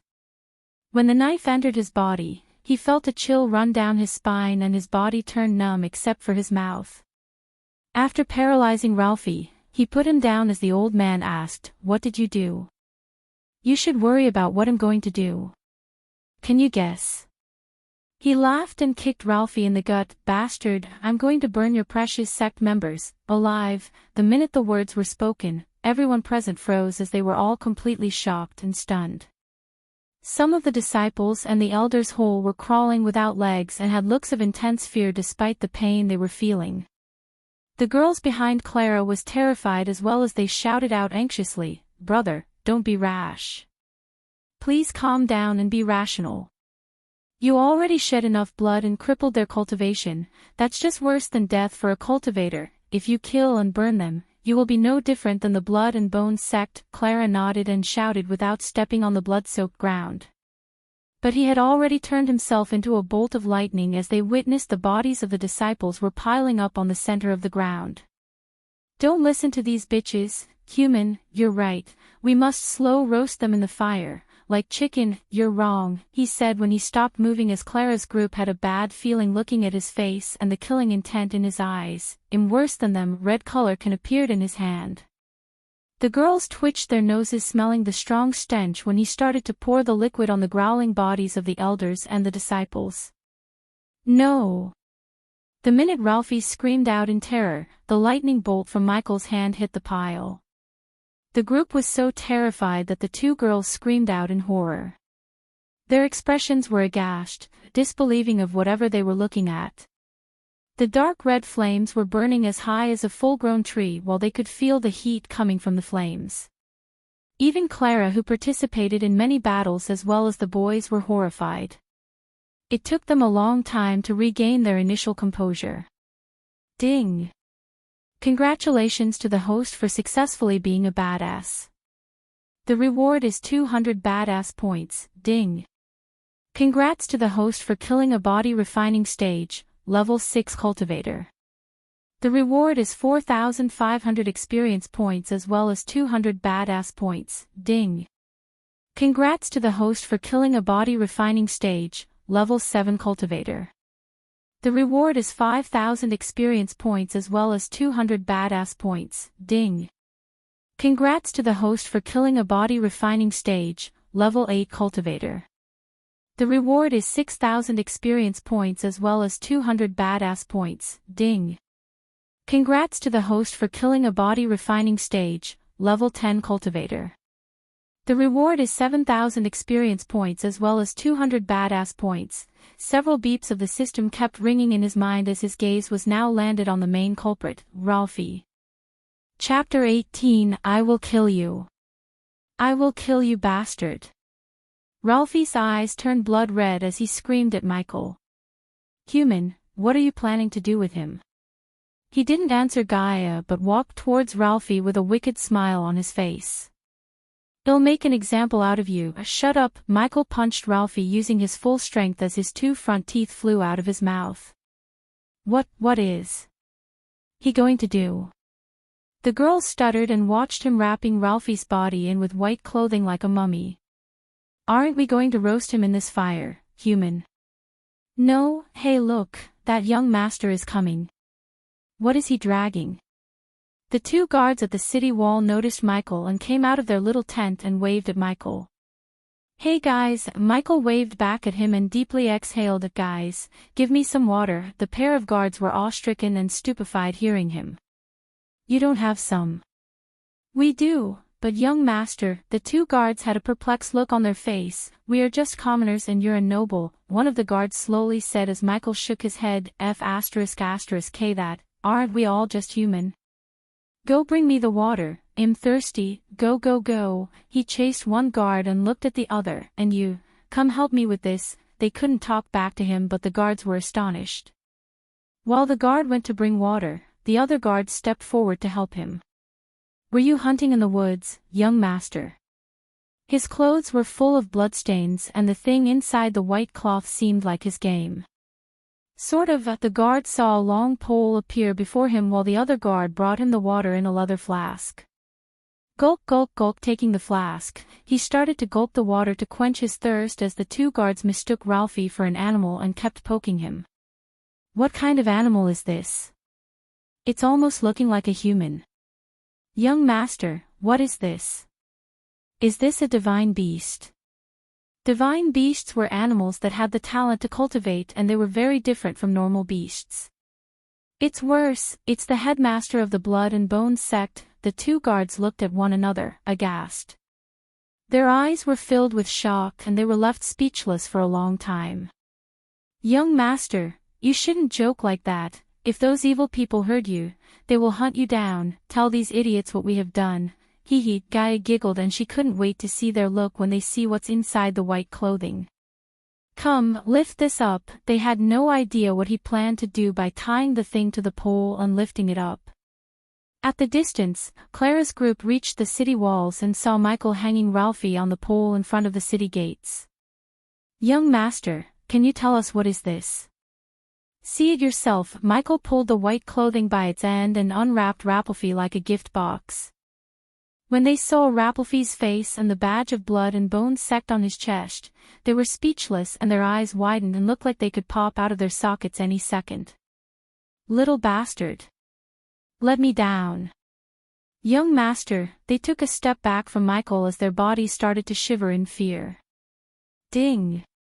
Congratulations to the host for successfully being a badass. The reward is 200 badass points. The old man's scream and rage echoed through the river town and people came rushing out to see what's going on. The men and women who saw the scene were astounded as their hearts skipped a beat looking at Ralphie, the infamous sect master of the Blood and Bone sect. The people widened their eyes as they stared at Michael unbelievably, looking horrified while the system was continuously ringing in his mind and awarded him with badass points. Young master, the Blood and Bone sect, the guard came to say something but he raised his finger and stopped him. There's no more Blood and Bone sect, I've burned them all and this scum will be next. A ball of green glue appeared in his hand when he said. Looking at the green glue and the murderous look on his face, Ralphie tried to wriggle but his body refused to move an inch. They didn't expect the once cool and handsome young man would hunt down the entire Blood and Bone sect as well as capture its leader alive. The guards and people couldn't help but step back in fear, feeling the killing intent radiating from him, and Clara's group themselves haven't seen such tremendous aura from their own seniors before. It was absolutely terrifying. Michael threw the green glue at Ralphie and witnessed it slowly spreading and enveloping his body. The green glue was some kind of substance he bought from the system. He wanted to burn him slowly and inflict as much as pain he could, so when he asked the system to do something like that, the system recommended the green glue. What? What is this? Ralphie panicked seeing the glue spreading all over his body as he shouted at Clara's group who were looking at the scene from a distance. Do something. Help me. Ah. But when he was shouting, a small crack of lightning hit the green glue and started the fire. No, ah. On your way to the afterlife, apologize to everyone you killed in the Rosewood village. The women and the girls were rather traumatized looking at the scene, including the two girls in Clara's group. Some people threw up due to the smell of a burning body. The youth's rage and resolution to kill was very vicious and bloodthirsty as any member of the Blood and Bone sect, which left a very deep mental scar within the female disciples' hearts. He killed all of them horribly and painfully. A man with such a cruel nature. We shouldn't offend this devil, Clara warned her rest of the group as they nodded. Originally, when they first heard him saying he's going to exterminate the Blood and Bone sect, they thought he was a madman and going to be killed by Ralphie's students. Who knew that he would not only kill the elders and students but also burn Ralphie alive? Furthermore, he was just alone and they were at least 30. Scary. This is too scary. He's too powerful. The few of them softly muttered in their hearts. Ding. Congratulations to the host for successfully being a badass. The reward is 200 badass points. Ding. Congratulations to the host for successfully being a badass. The reward is 200 badass points. Ding. Congratulations to the host for successfully being a badass. The reward is 200 badass points. Ding. Congrats to the host for killing a body-strengthening stage, level 2 cultivator. The reward is 10,000 experience points as well as 300 badass points. You are too cruel, human, but this princess likes it. Guys, don't take away this pole until everyone in the kingdom knows what happened to the Blood and Bone sect. I have a payment to collect from the guild. The crowd stepped aside and made way for him as he activated the lightning dash and disappeared from the scene, leaving everyone shocked. Oh shit, did he say guild? One of the boys raised his brows and asked, yes, why? Orion will be there, we should go and warn him before he pisses this person off. The whole sect knew about Orion's arrogance and the tendency to make enemies out of everyone. Even in the sect, the outer disciples hated him the most because of his bullying, and they didn't want Orion to meet the one who single-handedly annihilated an entire sect. Chapter 19. Hey, eek, the girl on the reception squealed and jumped back when she saw him suddenly appear before her. You scared the hell out of me. The scene where he killed a powerful adventurer Key 10 like a fly traumatized her, and now, she was more afraid of him than attracted to him. Here are the bandit badges, now run along and get me my coins. You heard him. Bring us our coin, you little rat, Gaia shouted at the girl as he chuckled. Right, wait here please, young master. None of the adventurers dared to look at him directly or look down on him, but rather had a slight fear in their eyes, considering the one he killed was one of the powerful adventurers in the town. Look at these clowns. Looking at Michael's gaze, the adventurers quickly turned away and didn't dare to look at him like they first did. Expect them to lie down before us after they heard what we did at the city gates. Michael knew it would take some time for them to hear what happened at the city gates, and even more time for the whole kingdom to know. Young master, hey, raise your coins. He noticed someone sitting in front of a light orb and casting some spell. He must be the person who confirms the quest is truly completed or not. 750 silver coins. The system scanned the coin pouch and informed him of the number of coins inside without him opening the pouch. Hey girl, isn't 13 into 60, 780? Although he had a smile on his face, the girl trembled because it was not a gentle smile but a wicked one. Young master, 4% of the full amount was deducted by the guild as a commission. Why don't you just go and rob people? Greedy F*** curse. 4%, huh? Is that a fixed amount or vary quest to quest? He wasn't new to the concept of commission. He paid a certain amount after completing each hit as a tax to the dark world, so he didn't get surprised like Gaia. Fixed amount, young master, that's good to hear. See you girl later. The girls exhaled deeply after he disappeared and the color on her face returned. The crowd was almost doubled in size when he stepped out of the city gates as the system started to continuously ring in his mind and award him with more badass points. All the people were standing around the pole and murmuring while the guards saw him coming towards them. Step aside, young master is coming. The group of people standing on his way quickly jumped out of the way and lowered their heads. Guys, come here. He pointed his finger at the two guards and motioned them to come. Like two obedient puppies, the guards came running and waited for his order. Tell me your names. Daniel, young master. The older guards lowered his head. Ricky, young master. The other guards also lowered his head as Michael threw the coin pouch at Daniel. The survivors of the Rosewood village need a place to stay. Take these coins and rent a place fit for 16 people. Can you do that? Both of them were at a loss for words, but Daniel quickly responded by nodding his head.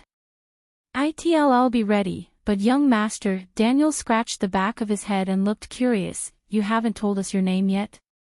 Don't you dare say ghost, human, Gaia shouted in anger as he smiled at the guards. You can call me the ghost. Moments later, Cindy's mother was waiting for him and Gaia with their potions of food. At this time, she saw a crack of lighting on the ground that appeared not too far in the distance. A small smile emerged on her face as the lightning bolt changed to reveal his figure. The children were cuddling each other and sleeping without any worries about what's going to happen for them in this cruel world without their parents.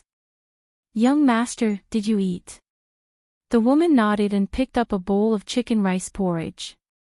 It's not much like you have eaten in your life. A powerful youth like him couldn't be anything but a rich young man who had enough abundant wealth and cultivation resources to be this powerful at such a young age, she thought.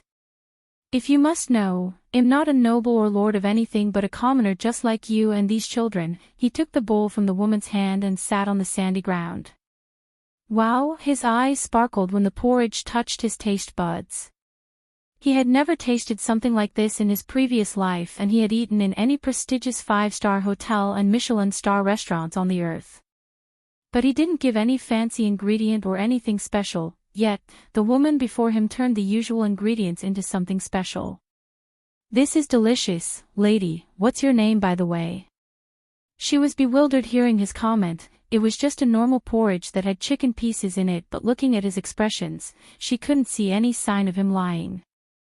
Raylene Agner, young master. She lowered her head in respect while Gaia jumped out of his body and completely shook Raylene. Her eyes widened as she became speechless seeing her suddenly appear out of his body.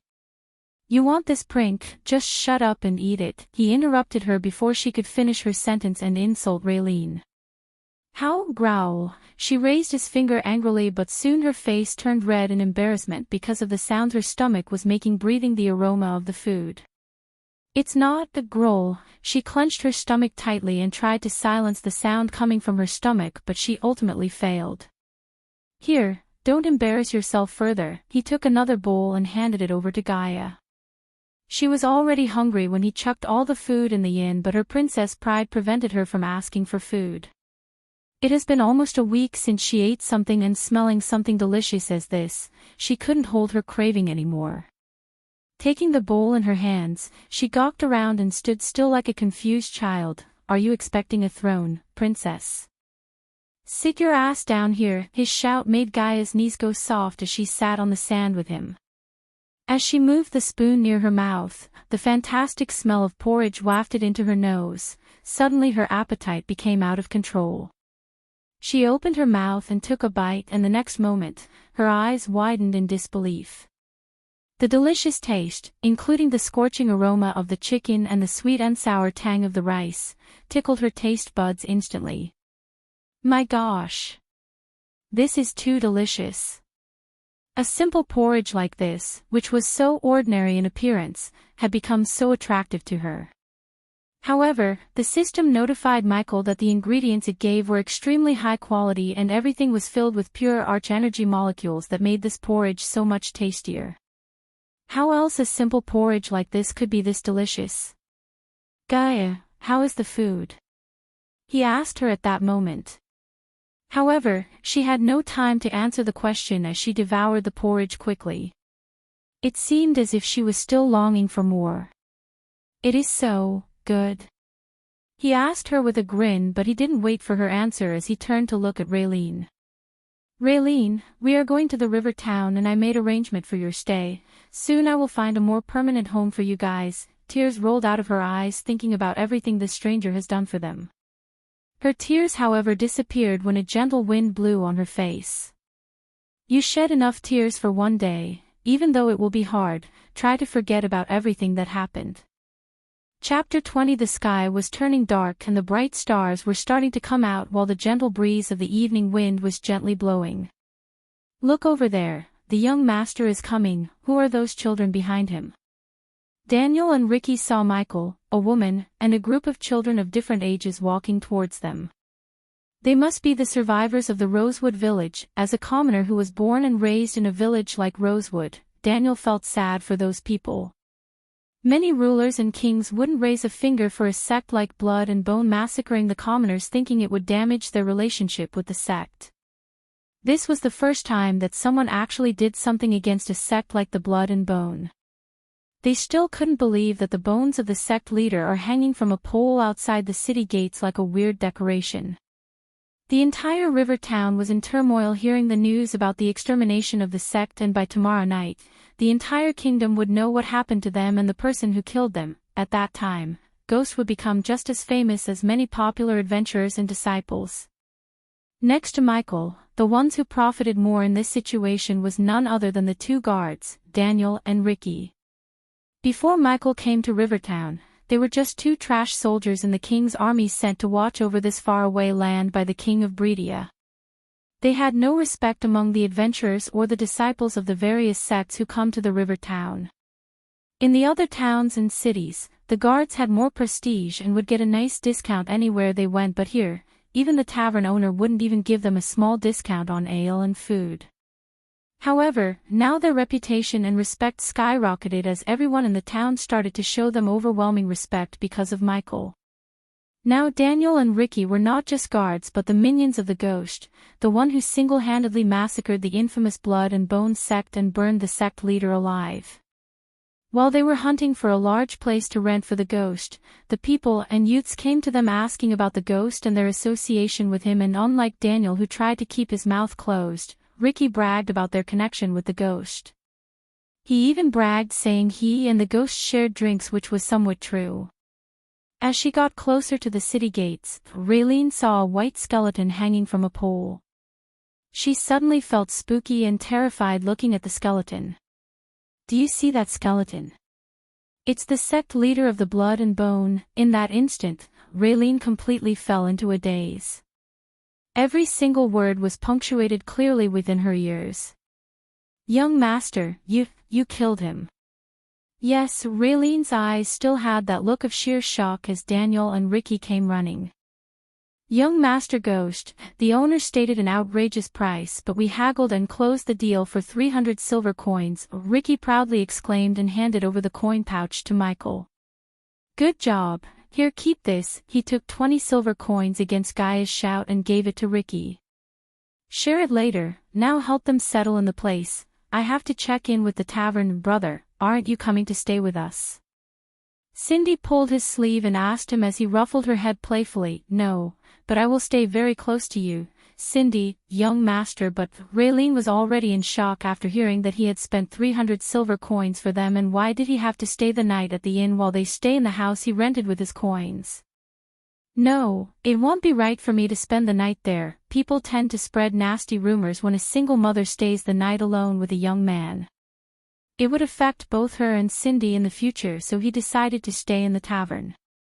And if someone started to talk rubbish even after this, he would simply knock all their teeth off and shut them up for good. Young Master Ghost is right, my lady, these people have nasty mouths, Daniel said, and it took a few moments for Raylene to think about the consequences and agree with them. But what if those bad men come again? Cindy trembled tightly and held his hand, remembering the things that happened before her earlier. Those bad men left the world and will never come back. Yes, he lifted her up and kissed her on the cheek. Now go with these brothers and sleep. Don't cause any troubles for your mother. Unexpectedly the girl wrapped her little hands around his neck and kissed him on the cheek. His heart was warm like never before, and he had no idea that his new side was also somewhat influenced by Ubra's soul fragments in his own soul. He kissed her forehead and smiled while the guards were surprised seeing his change of moods. At this moment, he seemed extremely felt and approachable youth, but a few hours ago, he looked like the devil reincarnate with the overwhelming killing intent. Is he bad or good? The same question was going on inside Gaia's mind too, and until now, she couldn't find what kind of human he is. Take them there. He passed the little girl to Daniel as he took the girl into his arms with a warm smile on his face. He walked with them until he reached the tavern, and then he sent them with Danielle and Ricky. You are an orphan, aren't you human? Just when the children and the guards disappeared from his sight, Gaia asked him as he froze.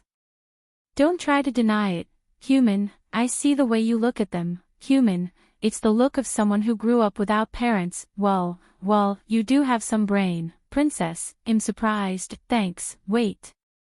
What? How dare you? She screamed in anger, but it was good fun for him to make her angry while she was shouting at him. He entered the tavern, and the moment the people inside saw him, the place became dead silent as even a pin-dropping sound could be heard. Since the tavern was near the city gates, every one of them had seen what he did to Ralphie, and they were terrified of him.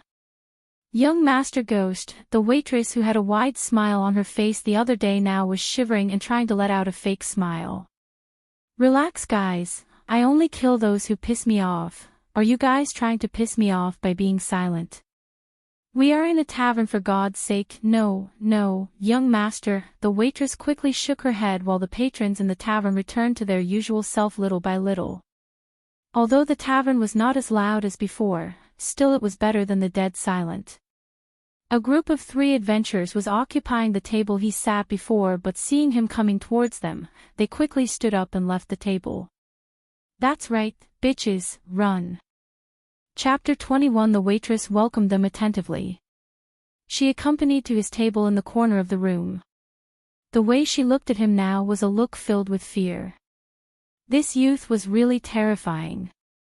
Young Master Ghost, what would you like to order?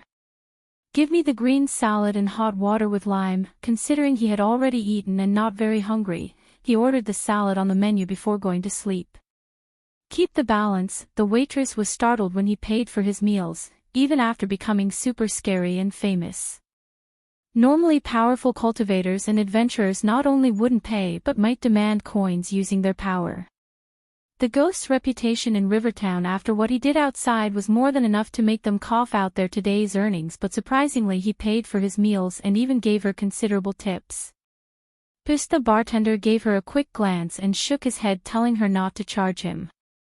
Young master, it's on the house. Wonderful. Gaia became happy hearing the waitress, but Michael shook his head. These people were not rich and their lives depended on the earnings of this tavern. How could he use his power and reputation for the sake of saving a couple of coins? Wouldn't this stain his reputation? No, I'm a customer in this tavern, just like everyone here, and a customer must pay for what he bought. At the end of his words, he smiled at the waitress to loosen up her mood and placed the coins on her palms. Now go and bring me the order. The waitress couldn't help but smile back and run back to bring his meals as the adventurers gawked at him amazed. He's really paying for his meals. Is he the same person who roasted Ralphie alive on the stake? He looks so friendly now. What the F***K, human.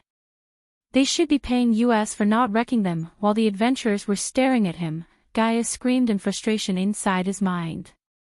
I don't know what kind of princess you were, but I don't like to be indebted, and besides, what would happen to my reputation if I did not even pay for my meals? It's a privilege of being powerful, human. What's the use of cultivation if we pay the commoners? It's not a privilege, it's disgusting. I'm slowly getting why they chased your snaky ass away. Shut up, you don't know nothing. If you think I'm evil, just wait until see the bitch sitting on the Nagaland throne. While Gaia and he were divulged in this conversation, the waitress brought him the salad and the hot water. Hey, race your green salad and hot water with lime, young master ghost. Thank you. Oh. No need, young master. He seemed like a completely different person now. She was among the people there when he burned Ralphie alive, and then, he was radiating an immense killing intent and looked terrifying. The more they spent time with him in the same room, the more they realized that he was only cruel to his enemies, but for others, he seemed warm and friendlier. Miss, do you know where the Sunrise sect is? He stopped the waitress when she was about to go to the other table and asked.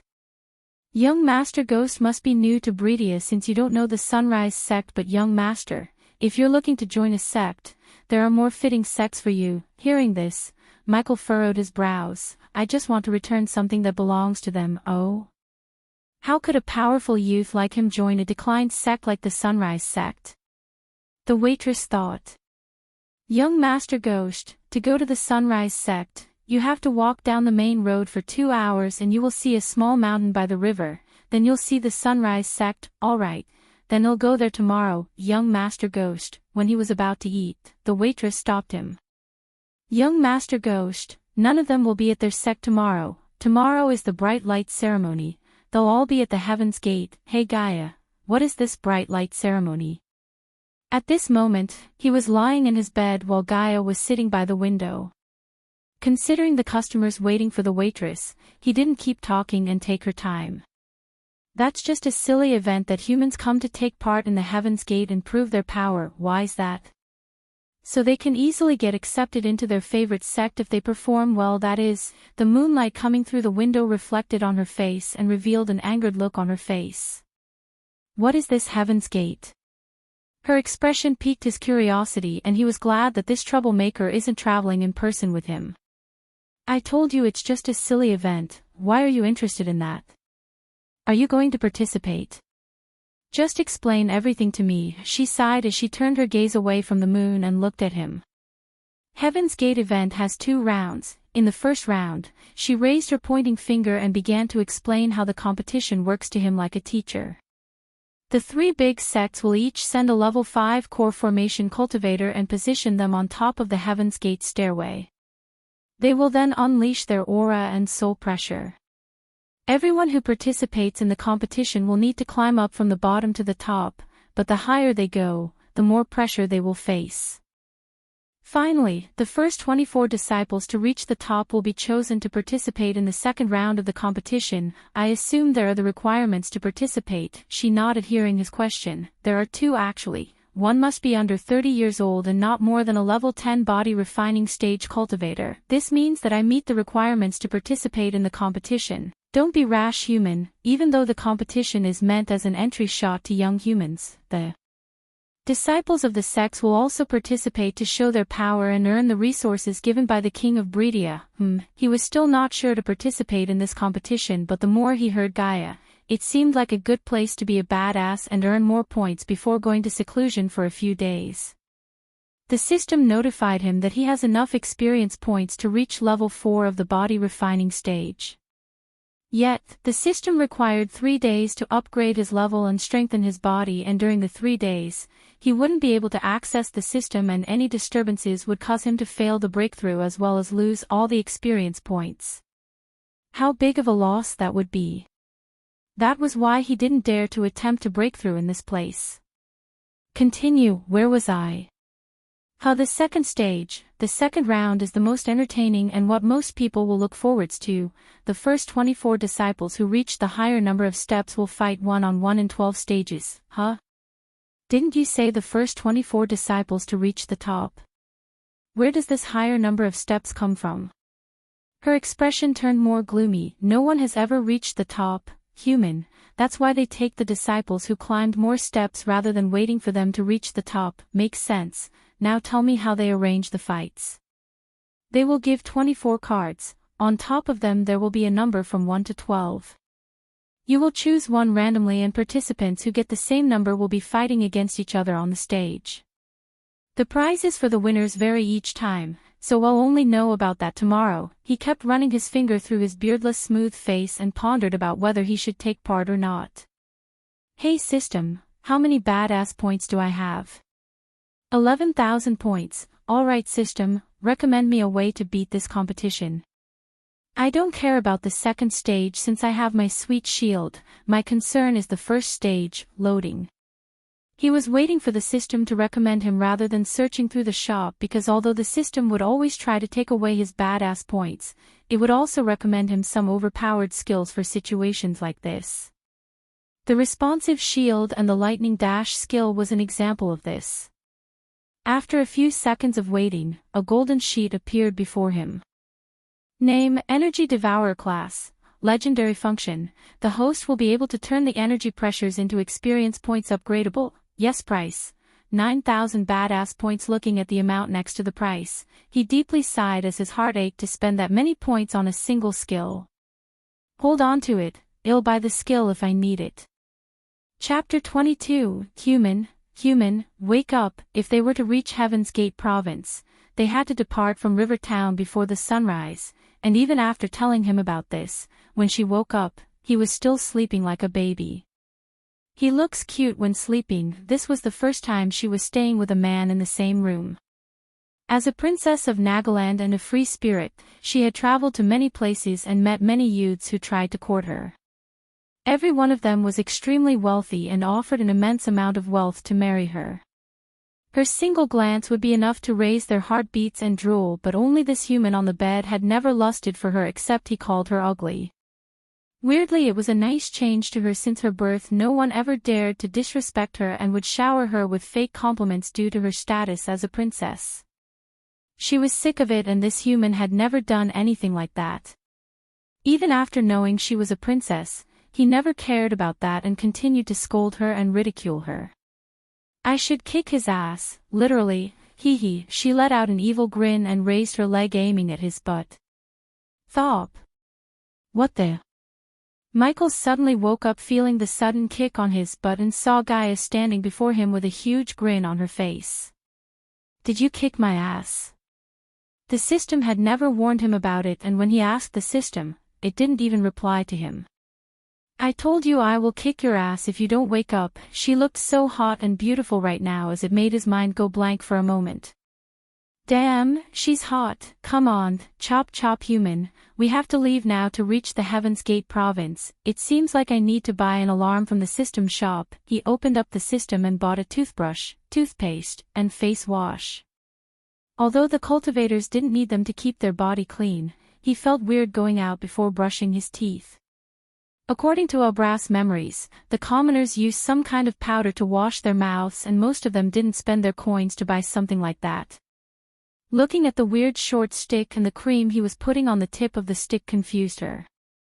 Eek! She jumped back when she saw him putting the stick with the paste into his mouth. The white foam inside his mouth disgusted her. Michael kept brushing his teeth for a few minutes and put the items back in the storage after thoroughly washing his face with the water he bought. Gaia couldn't help but take a deep breath of the fragrance radiating from him as her reaction reminded him of the toothpaste ads on the TV. She stepped forward smelling the wash, and now she was standing just a few inches away from him. What is that smell, human? But the moment she opened her mouth, he took a step back despite her beauty. Looking at the lines on his forehead and his twitching nose, she was bewildered. Such a boner killer, no one would believe that a beautiful hot girl's mouth smells so bad, but it made sense since her meridians were broken and still hadn't been repaired to restore her arch energy circulation through her body. He quickly bought another toothbrush from the system and covered the head with a lot of toothpaste. Here, brush your teeth, what? Her face turned red, guessing why he would ask that. Do it now. He took her hand and placed the toothbrush on her hand as she reached the verge of her patience. How dare you, cough. While she was screaming, Michael reflected the air coming out of her mouth against her. In a flash, her anger turned into an embarrassment as she couldn't believe that her mouth had become so foul-smelling. How could a princess like her mouth smell so bad? She couldn't look at him directly after getting embarrassed like this. Come on, brush your teeth. She awkwardly put the brush into her mouth and started to move it as he did. Arg, but unexpectedly, she put the brush too deep into her mouth and started to gag. Geez, you're like a baby, give me that. He kindly grabbed her soft face and took the brush from her hand. Look carefully, I won't do this again. Now open your mouth. Ah, like brushing the teeth of a baby. He moved his hand in a rhythm and brushed her teeth without hitting her soft palate. Don't swallow it. He feared that since the paste had a sweet taste, she would swallow it thinking it as edible. After thoroughly brushing her teeth and cleaning her mouth with salt water, he made her wash her face, and then he put everything back in his system storage. Now say something, thank you. She moved her head back a few inches, seeing him lean closer to her. Good, now it's better, but you must keep brushing your teeth 2 times a day, or I'll kick your ass. She meekly nodded since she couldn't talk back arrogantly in this situation. The morning sunlight filled the sky, pure scattered light as its hue ambitiously illuminating each crevice of the land. Sparrows chirped an explicit background melody while he was on his way to Heaven's Gate Province. Heaven's Province was a big city in the Breedia Kingdom. It didn't matter if it was size or power, it couldn't be compared to the river town. As a city built through the sole efforts of the royal family of Breedia, the king had absolute control over the city. As per Gaia's knowledge, in this city, 3 big sects had their bases, and this caused endless conflicts within the city. Heaven's Gate City was built mainly for Heaven's Gate competition, which was held once every 2 years. The city, fortunately, didn't have any extraordinary value or resources because if it did, more blood would be spilled. Michael and Gaia traveled for more than 4 hours from the river town before finally arriving at Heaven's Gate City. From the outside, the city itself portrayed a magnificent structure and an aristocratic atmosphere so dense that even the capitals of some countries on Earth couldn't compare with it, not to mention the small cities and the river town. Unlike the city wall and the river town, Heaven's Gate city wall was over 40 meters tall, and it wouldn't be possible for anyone under core strengthening cultivator to jump over it. When he finally arrived at the city gate, he found the city filled with people coming towards the city from all directions. Every 2 years, Heaven's Gate competition attracted countless warriors and people from various kingdoms and cities of this continent. Everyone here wanted to witness the presence of the 3 big sects' genius disciples. Since the king was busy with many internal and external troubles of Breedia, he rarely made an appearance, and today wouldn't be an exception. Those who came here were mostly rich people with high power and authority. One of the reasons why they came here was to witness the presence of these geniuses. Secondly, they were hoping for a chance to get in contact with the big sections. Thirdly, they could recruit some new talents for their house and increase their overall strength. There were also many fans of certain disciples who had arrived here to show their support. Many youngsters of various powerful and influential families also came from many different places in the kingdom to get admitted into the sects by showing their talent by competing in the competition. This caused their families to show their presence here as well. There were 2 reasons why the families would come. the first was to show their support, while the other was to show off. Being selected as a disciple of one of the big sects was an honor, and being able to participate in Heaven's Gate competition was an even bigger honor. Wow! So many people in one place, Michael exclaimed when he stopped using the lightning dash. This silly competition is a big deal for humans. Of course, it will attract many people. Gaia said. The competition will start in a few hours. We arrived just in time. I can't wait to see the battles. This is my first time coming here, so I can't miss out on anything. Come, let's go, let's rush to the city square ASAP. We can't afford to miss the show. Chapter 23. Discussions regarding the competition were everywhere. Even though the city was big, it was unable to provide lodgings for so many people at once. Therefore, all of the traveler inns, taverns, and restaurants were fully booked many days ago, as they all had a sign showing full outside. Luckily, he didn't need to stay the night and had the lightning dash skill to rush back to River Town when he finishes his business here. A lot of people rushed to City Square in order to find a good spot for the upcoming show. Human, follow them. The more we wait, the more humans fill these streets. Hearing Gaia, he followed behind the crowd and eventually arrived at City Square. This square is really too big. It covers more than a dozen square miles. Michael was really surprised. This was the biggest square he had ever seen, as it was more than 10 to 15 miles in circumference. This square made the Earth's biggest football stadium look like a small tennis court. This was beyond his imagination, since this world looked medieval and didn't have any technologies. In the middle of this open stadium, called simply Square by the people here, there was a fighting stage, and besides the stage, there were stairs so tall that they almost reached the clouds. In addition, there were stairs leading to platforms that were built in order to allow certain people to watch the fights more clearly. Heaven's Gate Square was built by the combined efforts of as many kings and the big sects for the sole purpose of the competition. Would it work if it was small? Leave him be, he seems new to the city. What a yokel, hee hee hee. Gaia burst into laughter hearing some despiteful words coming around them. But Michael just ignored them and kept looking around the square in wonder, since this square was really the biggest stadium he had ever seen. While looking at the stadium, he also concentrated on the conversations around him to get more intel. Do you know the Heaven's Gate stairway, also called the Stairway to God? It's said that every step is difficult as reaching the heavens. Imagine how difficult it is to climb to the top. No one has ever reached the last step. My teacher said the highest record was achieved by a mysterious young woman who reached the 70th step. Holy shit, she must have been so powerful to reach so high while enduring the pressure created by core formation cultivators. Many people were discussing about the competition and how hard it would be. There were a lot of youngsters participating in the competition, and this stairway was only the first round. Those who performed outstandingly would have a chance to enter the second round of the competition. Some people described the competition as a survival of the fittest. Only those with strength would be able to survive. I heard that people who aren't a part of the sects can also participate in the competition. There was once this girl who wasn't a part of any of the 4 big sects participated and created a new record. Many sects wanted to take her as their disciples, but the girl disappeared before the second round. It seems like a rare scenario. The requirements set by the big sects are incredibly high. Those who want to participate in the competition cannot be more than 29 years old, and they must be at the body refining stage. A normal person can't reach that stage before the age of 39, let alone 29. And to become a disciple of one of the big sects, you would need to at least become one of the top 40. If the disciples of the big sects aren't competing, many youngsters from powerful families would even become one of the top 20. Since it's not the case, they should aim for the range between 20 to 40.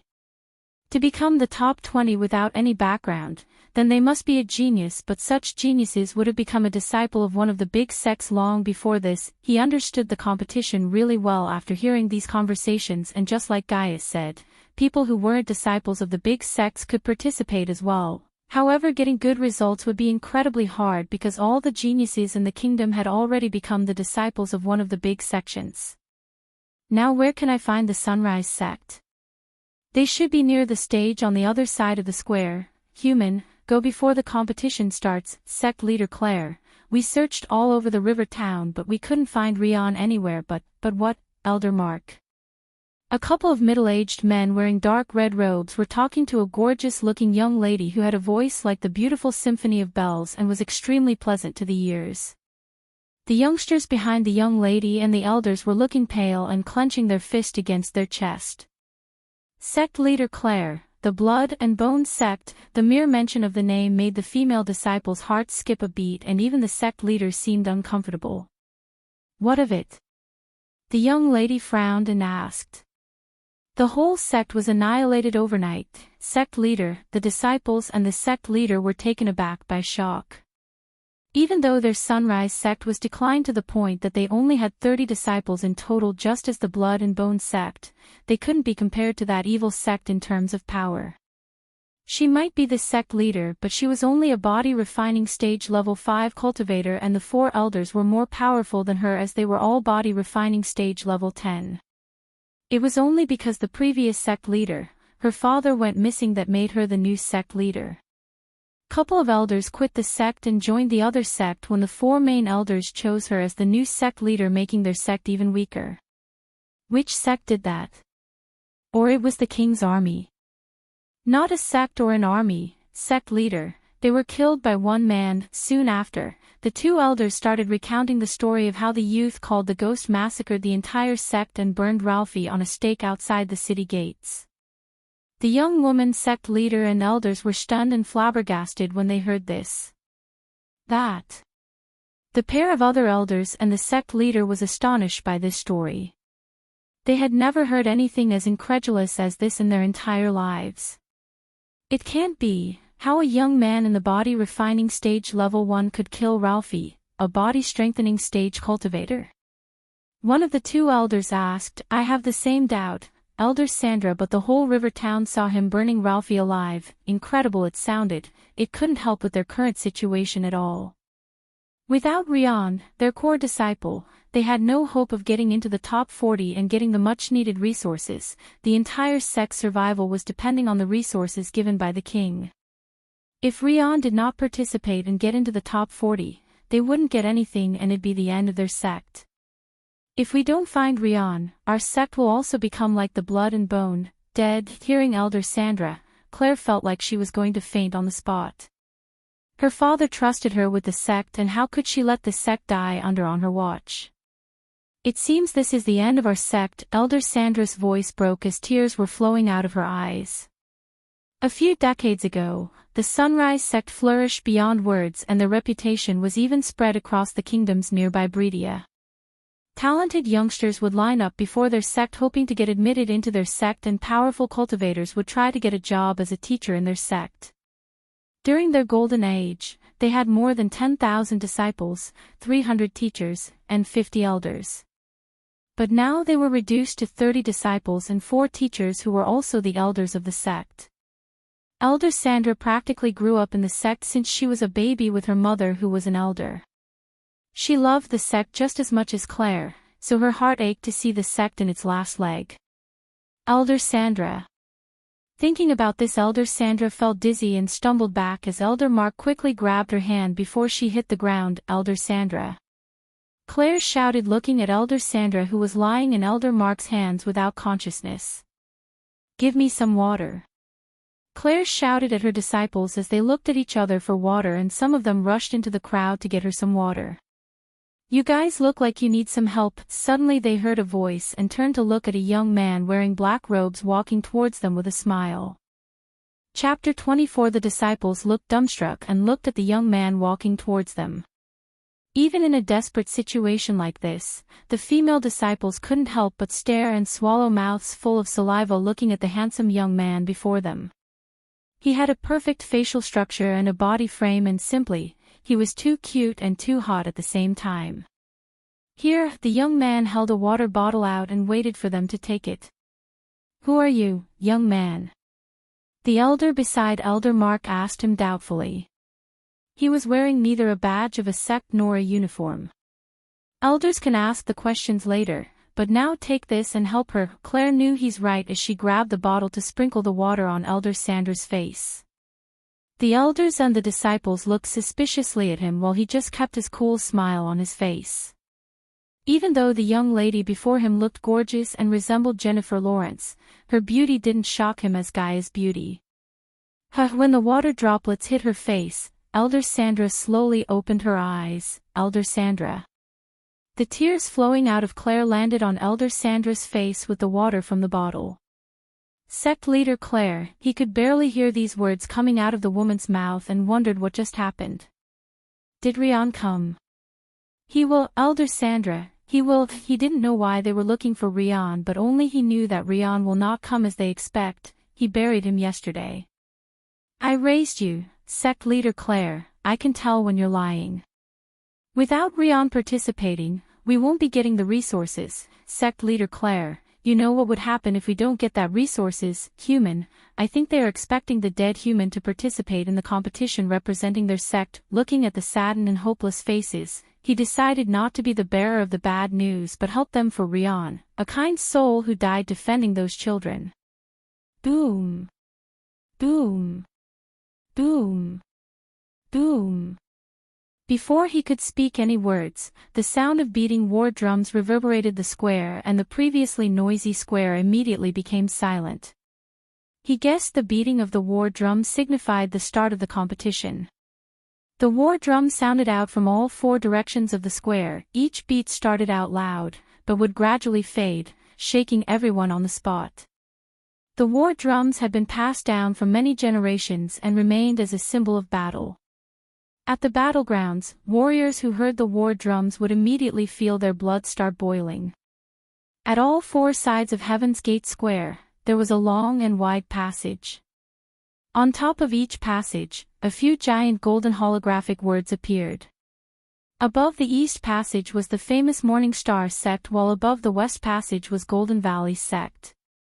The words over the South Passage were Silver Moon School, and lastly above the North Passage had only one word written in plain text. Others, the first three, were the designated passages for the three big sections. Even though the square was crowded with people, no one dared to get close to the sections. After all, no one wanted to do anything that could disrespect those big sects, as they all knew that although this competition was started as a recruitment ceremony for the youngsters, it was now turned into a competition between the big sections. Look, the disciples of the three big sects are about to arrive, one of the girls behind Claire whispered. Following the beating of the war drums, some figures started emerging from the three passages designated for the sections. They were walking towards the center of the square with proud and arrogant expressions. Most people respected these disciples, while others envied them deeply. Michael noticed that some even had their eyes pointing towards the skies, expressing unparalleled pride and arrogance like he had never seen before. The respectful and envious looks of these common people were like a drug to them that made them high. Every single disciple who walked out from the three passages was at the body refining stage, and even the weakest of them were level 6. He thought he would see youngsters with his level of cultivation for the fourth passage, but even there, most of them were body refining stage level 5 and only a couple of them seemed to be his level. On the east side, where the Morning Star sect was, all of the disciples were wearing golden robes, and on their chests had an embroidered star symbol. This was the symbol of the Morning Star sect. The Golden Valley sect disciples wore matching plain yellow robes with a long sword decorated on their chest. As for the Silver Moon Pavilion, the majority of them were girls. These girls were wearing a variety of colorful, patterned dresses. All of them looked so sexy and hot, like actresses and models in Michael's eyes. Why is everyone in this world so hot and sexy? Their tight dresses were perfectly complementing their gorgeous features and their curves, which caused the men's testosterone level soar through in their blood as soon as they saw these girls. Damn! Those chicks from the Silver Moon are really sexy. If you have the talent, then you could just join the Valley of Happiness, then you would be able to sleep with them every single day. Fool, the Silver Moon focuses on seducing cultivation, and it is considered an unethical method. They'll turn your lust into a type of energy and use it to cultivate. The more you lust after them, the more they use you while you just slowly keep dying, or worse, leeches. Gaia scowled, looking at those female disciples. The girls from the Silver Moon instantly attracted all eyes. Amongst the 3 big sects in the kingdom, they had the least disciples, but their combined strength was not to be underrated, especially their seduction skills, which were unparalleled. Some of the female disciples from Silver Moon were also very slutty because by using their seduction skills, they managed to get a lot of support from the different powers. This made the Silver Moon a very influential sect in the kingdom. "Look, it's Evan Clark from the Morning Star," someone shouted. Upon hearing this, many people shifted their gaze towards the direction of the Morning Star. Michael also turned his gaze, and he saw the last man who was walking out of the passage. That man wearing dark grayish robes, looking handsome and tall. All other disciples from the Morningstar sect were wearing golden robes, but he was the only person wearing a grayish one. It could be considered a special case considering the fact that he was powerful and famous even amongst the other geniuses. Many say that he is a rare genius, and his potential is even equal to Miss Selena. He will most likely get first place this time. The appearance of this youth caused some uproar at the scene. With his aura of a genius and handsome face, no matter where he went, he would immediately be the center of attraction, especially the girls. But the whole stadium made a gaping noise when they saw the girl who was walking out of the Golden Valley passage. Oh my God! It's Victoria Parkan from the Golden Valley. She's so beautiful and powerful. She was wearing a set of blue robes with a hint of green. She looked angelic and as calm as the ocean. The color of her robes and the jewels she wore perfectly complemented her physical features. Every part of her body was fascinating to the eye. She was extremely attractive, and if Michael had to rank the beautiful girls he had seen in this world, she would only be next to Gaia. I've heard that she went directly from formation stage level 8 to body refining stage level 3, and I heard she learned an ancient spell from one of her elders. That's extremely fortunate. Only a handful of people knew ancient spells, and she's now one of them. She might even be more powerful than Evan Clark. It seems Hannah Berry and Nyla Reed from the Silver Moon are here as well. Both of them have the ability to fight with Evan and Miss Parker, but their chances of winning are lower. It's hard to predict what will happen. A lot of things have changed this year. No one can guess the final results. Last time, Miss Selena appeared out of nowhere and took the 4th place in the competition, and she was the youngest in the competition that year. And don't forget that mysterious young girl who created a record by climbing to the 70th step. I wonder if she will appear today, and if that happens, this will truly become exciting. Chapter 25. Discussions were everywhere and everyone was focused on Evan Clark, Victoria Parker, Hannah Berry, and Nyla Reed. Each of the 3 big sects had their own representatives, and these 4 disciples were the most obvious ones. If nothing special happened, then the top 4 spots would go to these 4 disciples. Michael roughly counted the youngsters on the arena. Each of the 3 sects had nearly 200 disciples, while youngsters standing on the other's passage had less, with about 100 to 130 of them. Although Breedia was a small kingdom on the Elan continent, it was still a huge and diverse land, with prodigies and geniuses everywhere. In each of these big sects, there were more than 5,000 disciples, and most of them were outer circle disciples at the foundation stage or early body refining stage. Of those who came to participate in this event, many of them were only here to gain experience and to test their abilities and strength. The rate of elimination was just too high in this competition. As a competition with more than 700 participants, only 24 of them were allowed to advance to the second round. All the participants are required to come to the center in 5 minutes. A loud voice of a woman reverberated in the stadium while all the disciples from the big sects and the youngsters from the other passage had already walked towards the center of the square without waiting for 5 minutes. "Teacher, what do we do?" One of the Sunrise sect girls shivered and looked at Claire as the elder beside Mark exhaled deeply. "Rion is not coming, sect leader Claire. We should leave this place now. That would at least give us some dignity rather than ridiculed by the other sects." Hearing him, Elder Sandra wiped off her tears and tried to let out a smile. "Elder Miles is right. sect leader Claire. There's nothing we can do anymore. Let's leave this place and pack our things. I should distribute the remaining books and herbs to the children Before she could finish her sentence, her throat tightened and tears welled up in her eyes. You don't have to. Only now Elder Sandra noticed the black-robed youth standing with them when she heard his voice. What if I participate in the competition and donate my winnings to your sect? Everyone was dumbfounded and Claire was clearly in shock. The elders thought he was saying this looking at their dire situation and the goodness in his heart. Young man, it's kind of you to say this, but we can't put our burden on your shoulder, especially since you're an outsider. These people seemed extremely nice and friendly among the cultivators that he had met. Now he knew where Rion's kindness came from. He was taught by good people like them. Then I'll join your sect. Don't take this the wrong way, but you seem to have nothing to lose by letting me join. If I win, well, get resources to keep the sect alive. Michael did not beat around the bush but directly pointed out their situation and made a valid point as the elders became speechless for a moment. Why do you want to help us? Claire asked him. Because I want to. Now don't go anywhere and trust me to win this thing. Before anyone could speak anything, he started to walk towards the center, leaving them stunned. Claire and the elders didn't see any deception or bad intent in his eyes but the initiative to help them. She was affected by this stranger's sincerity in wanting to help them even though he had just met them.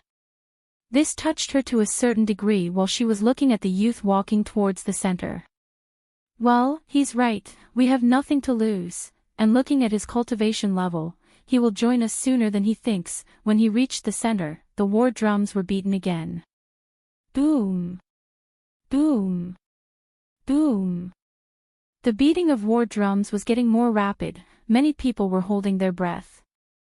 They all knew that 3 core formation cultivators were about to appear on top of Heaven's Gate stairway and release their soul pressure. And just at that moment, 4 figures flew in like meteors from 4 different directions and landed on top of the stairway.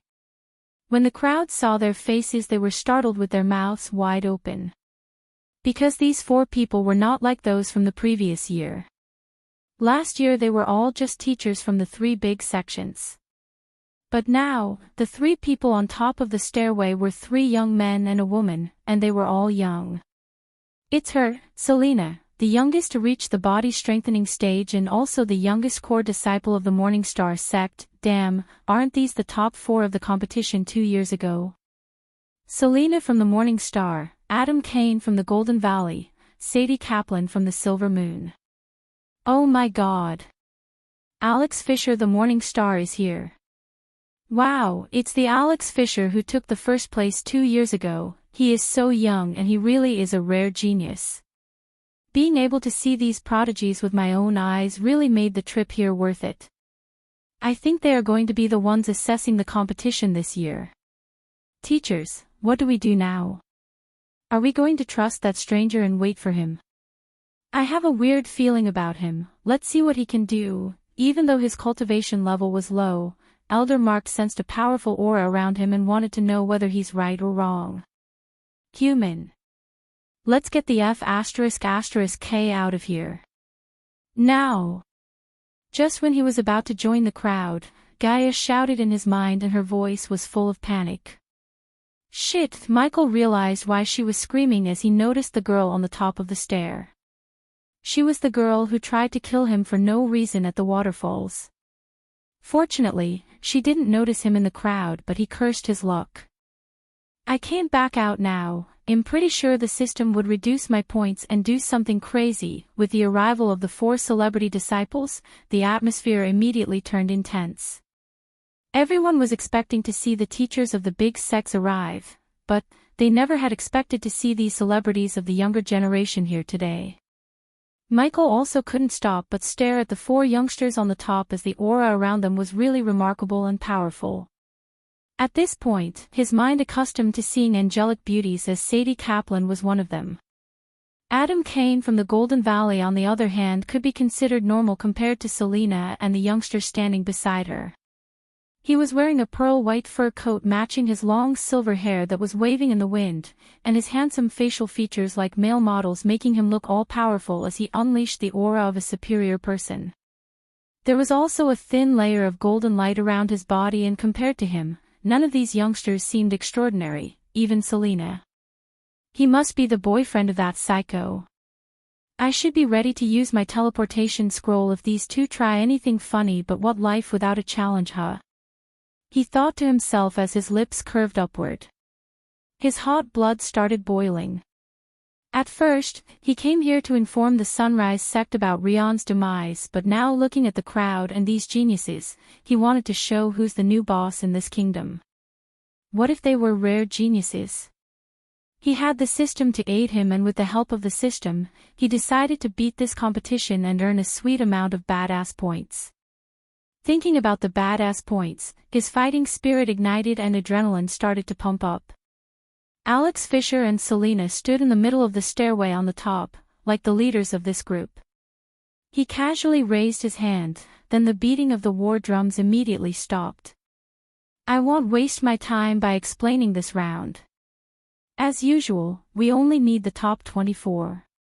I will announce the prizes for the winners later.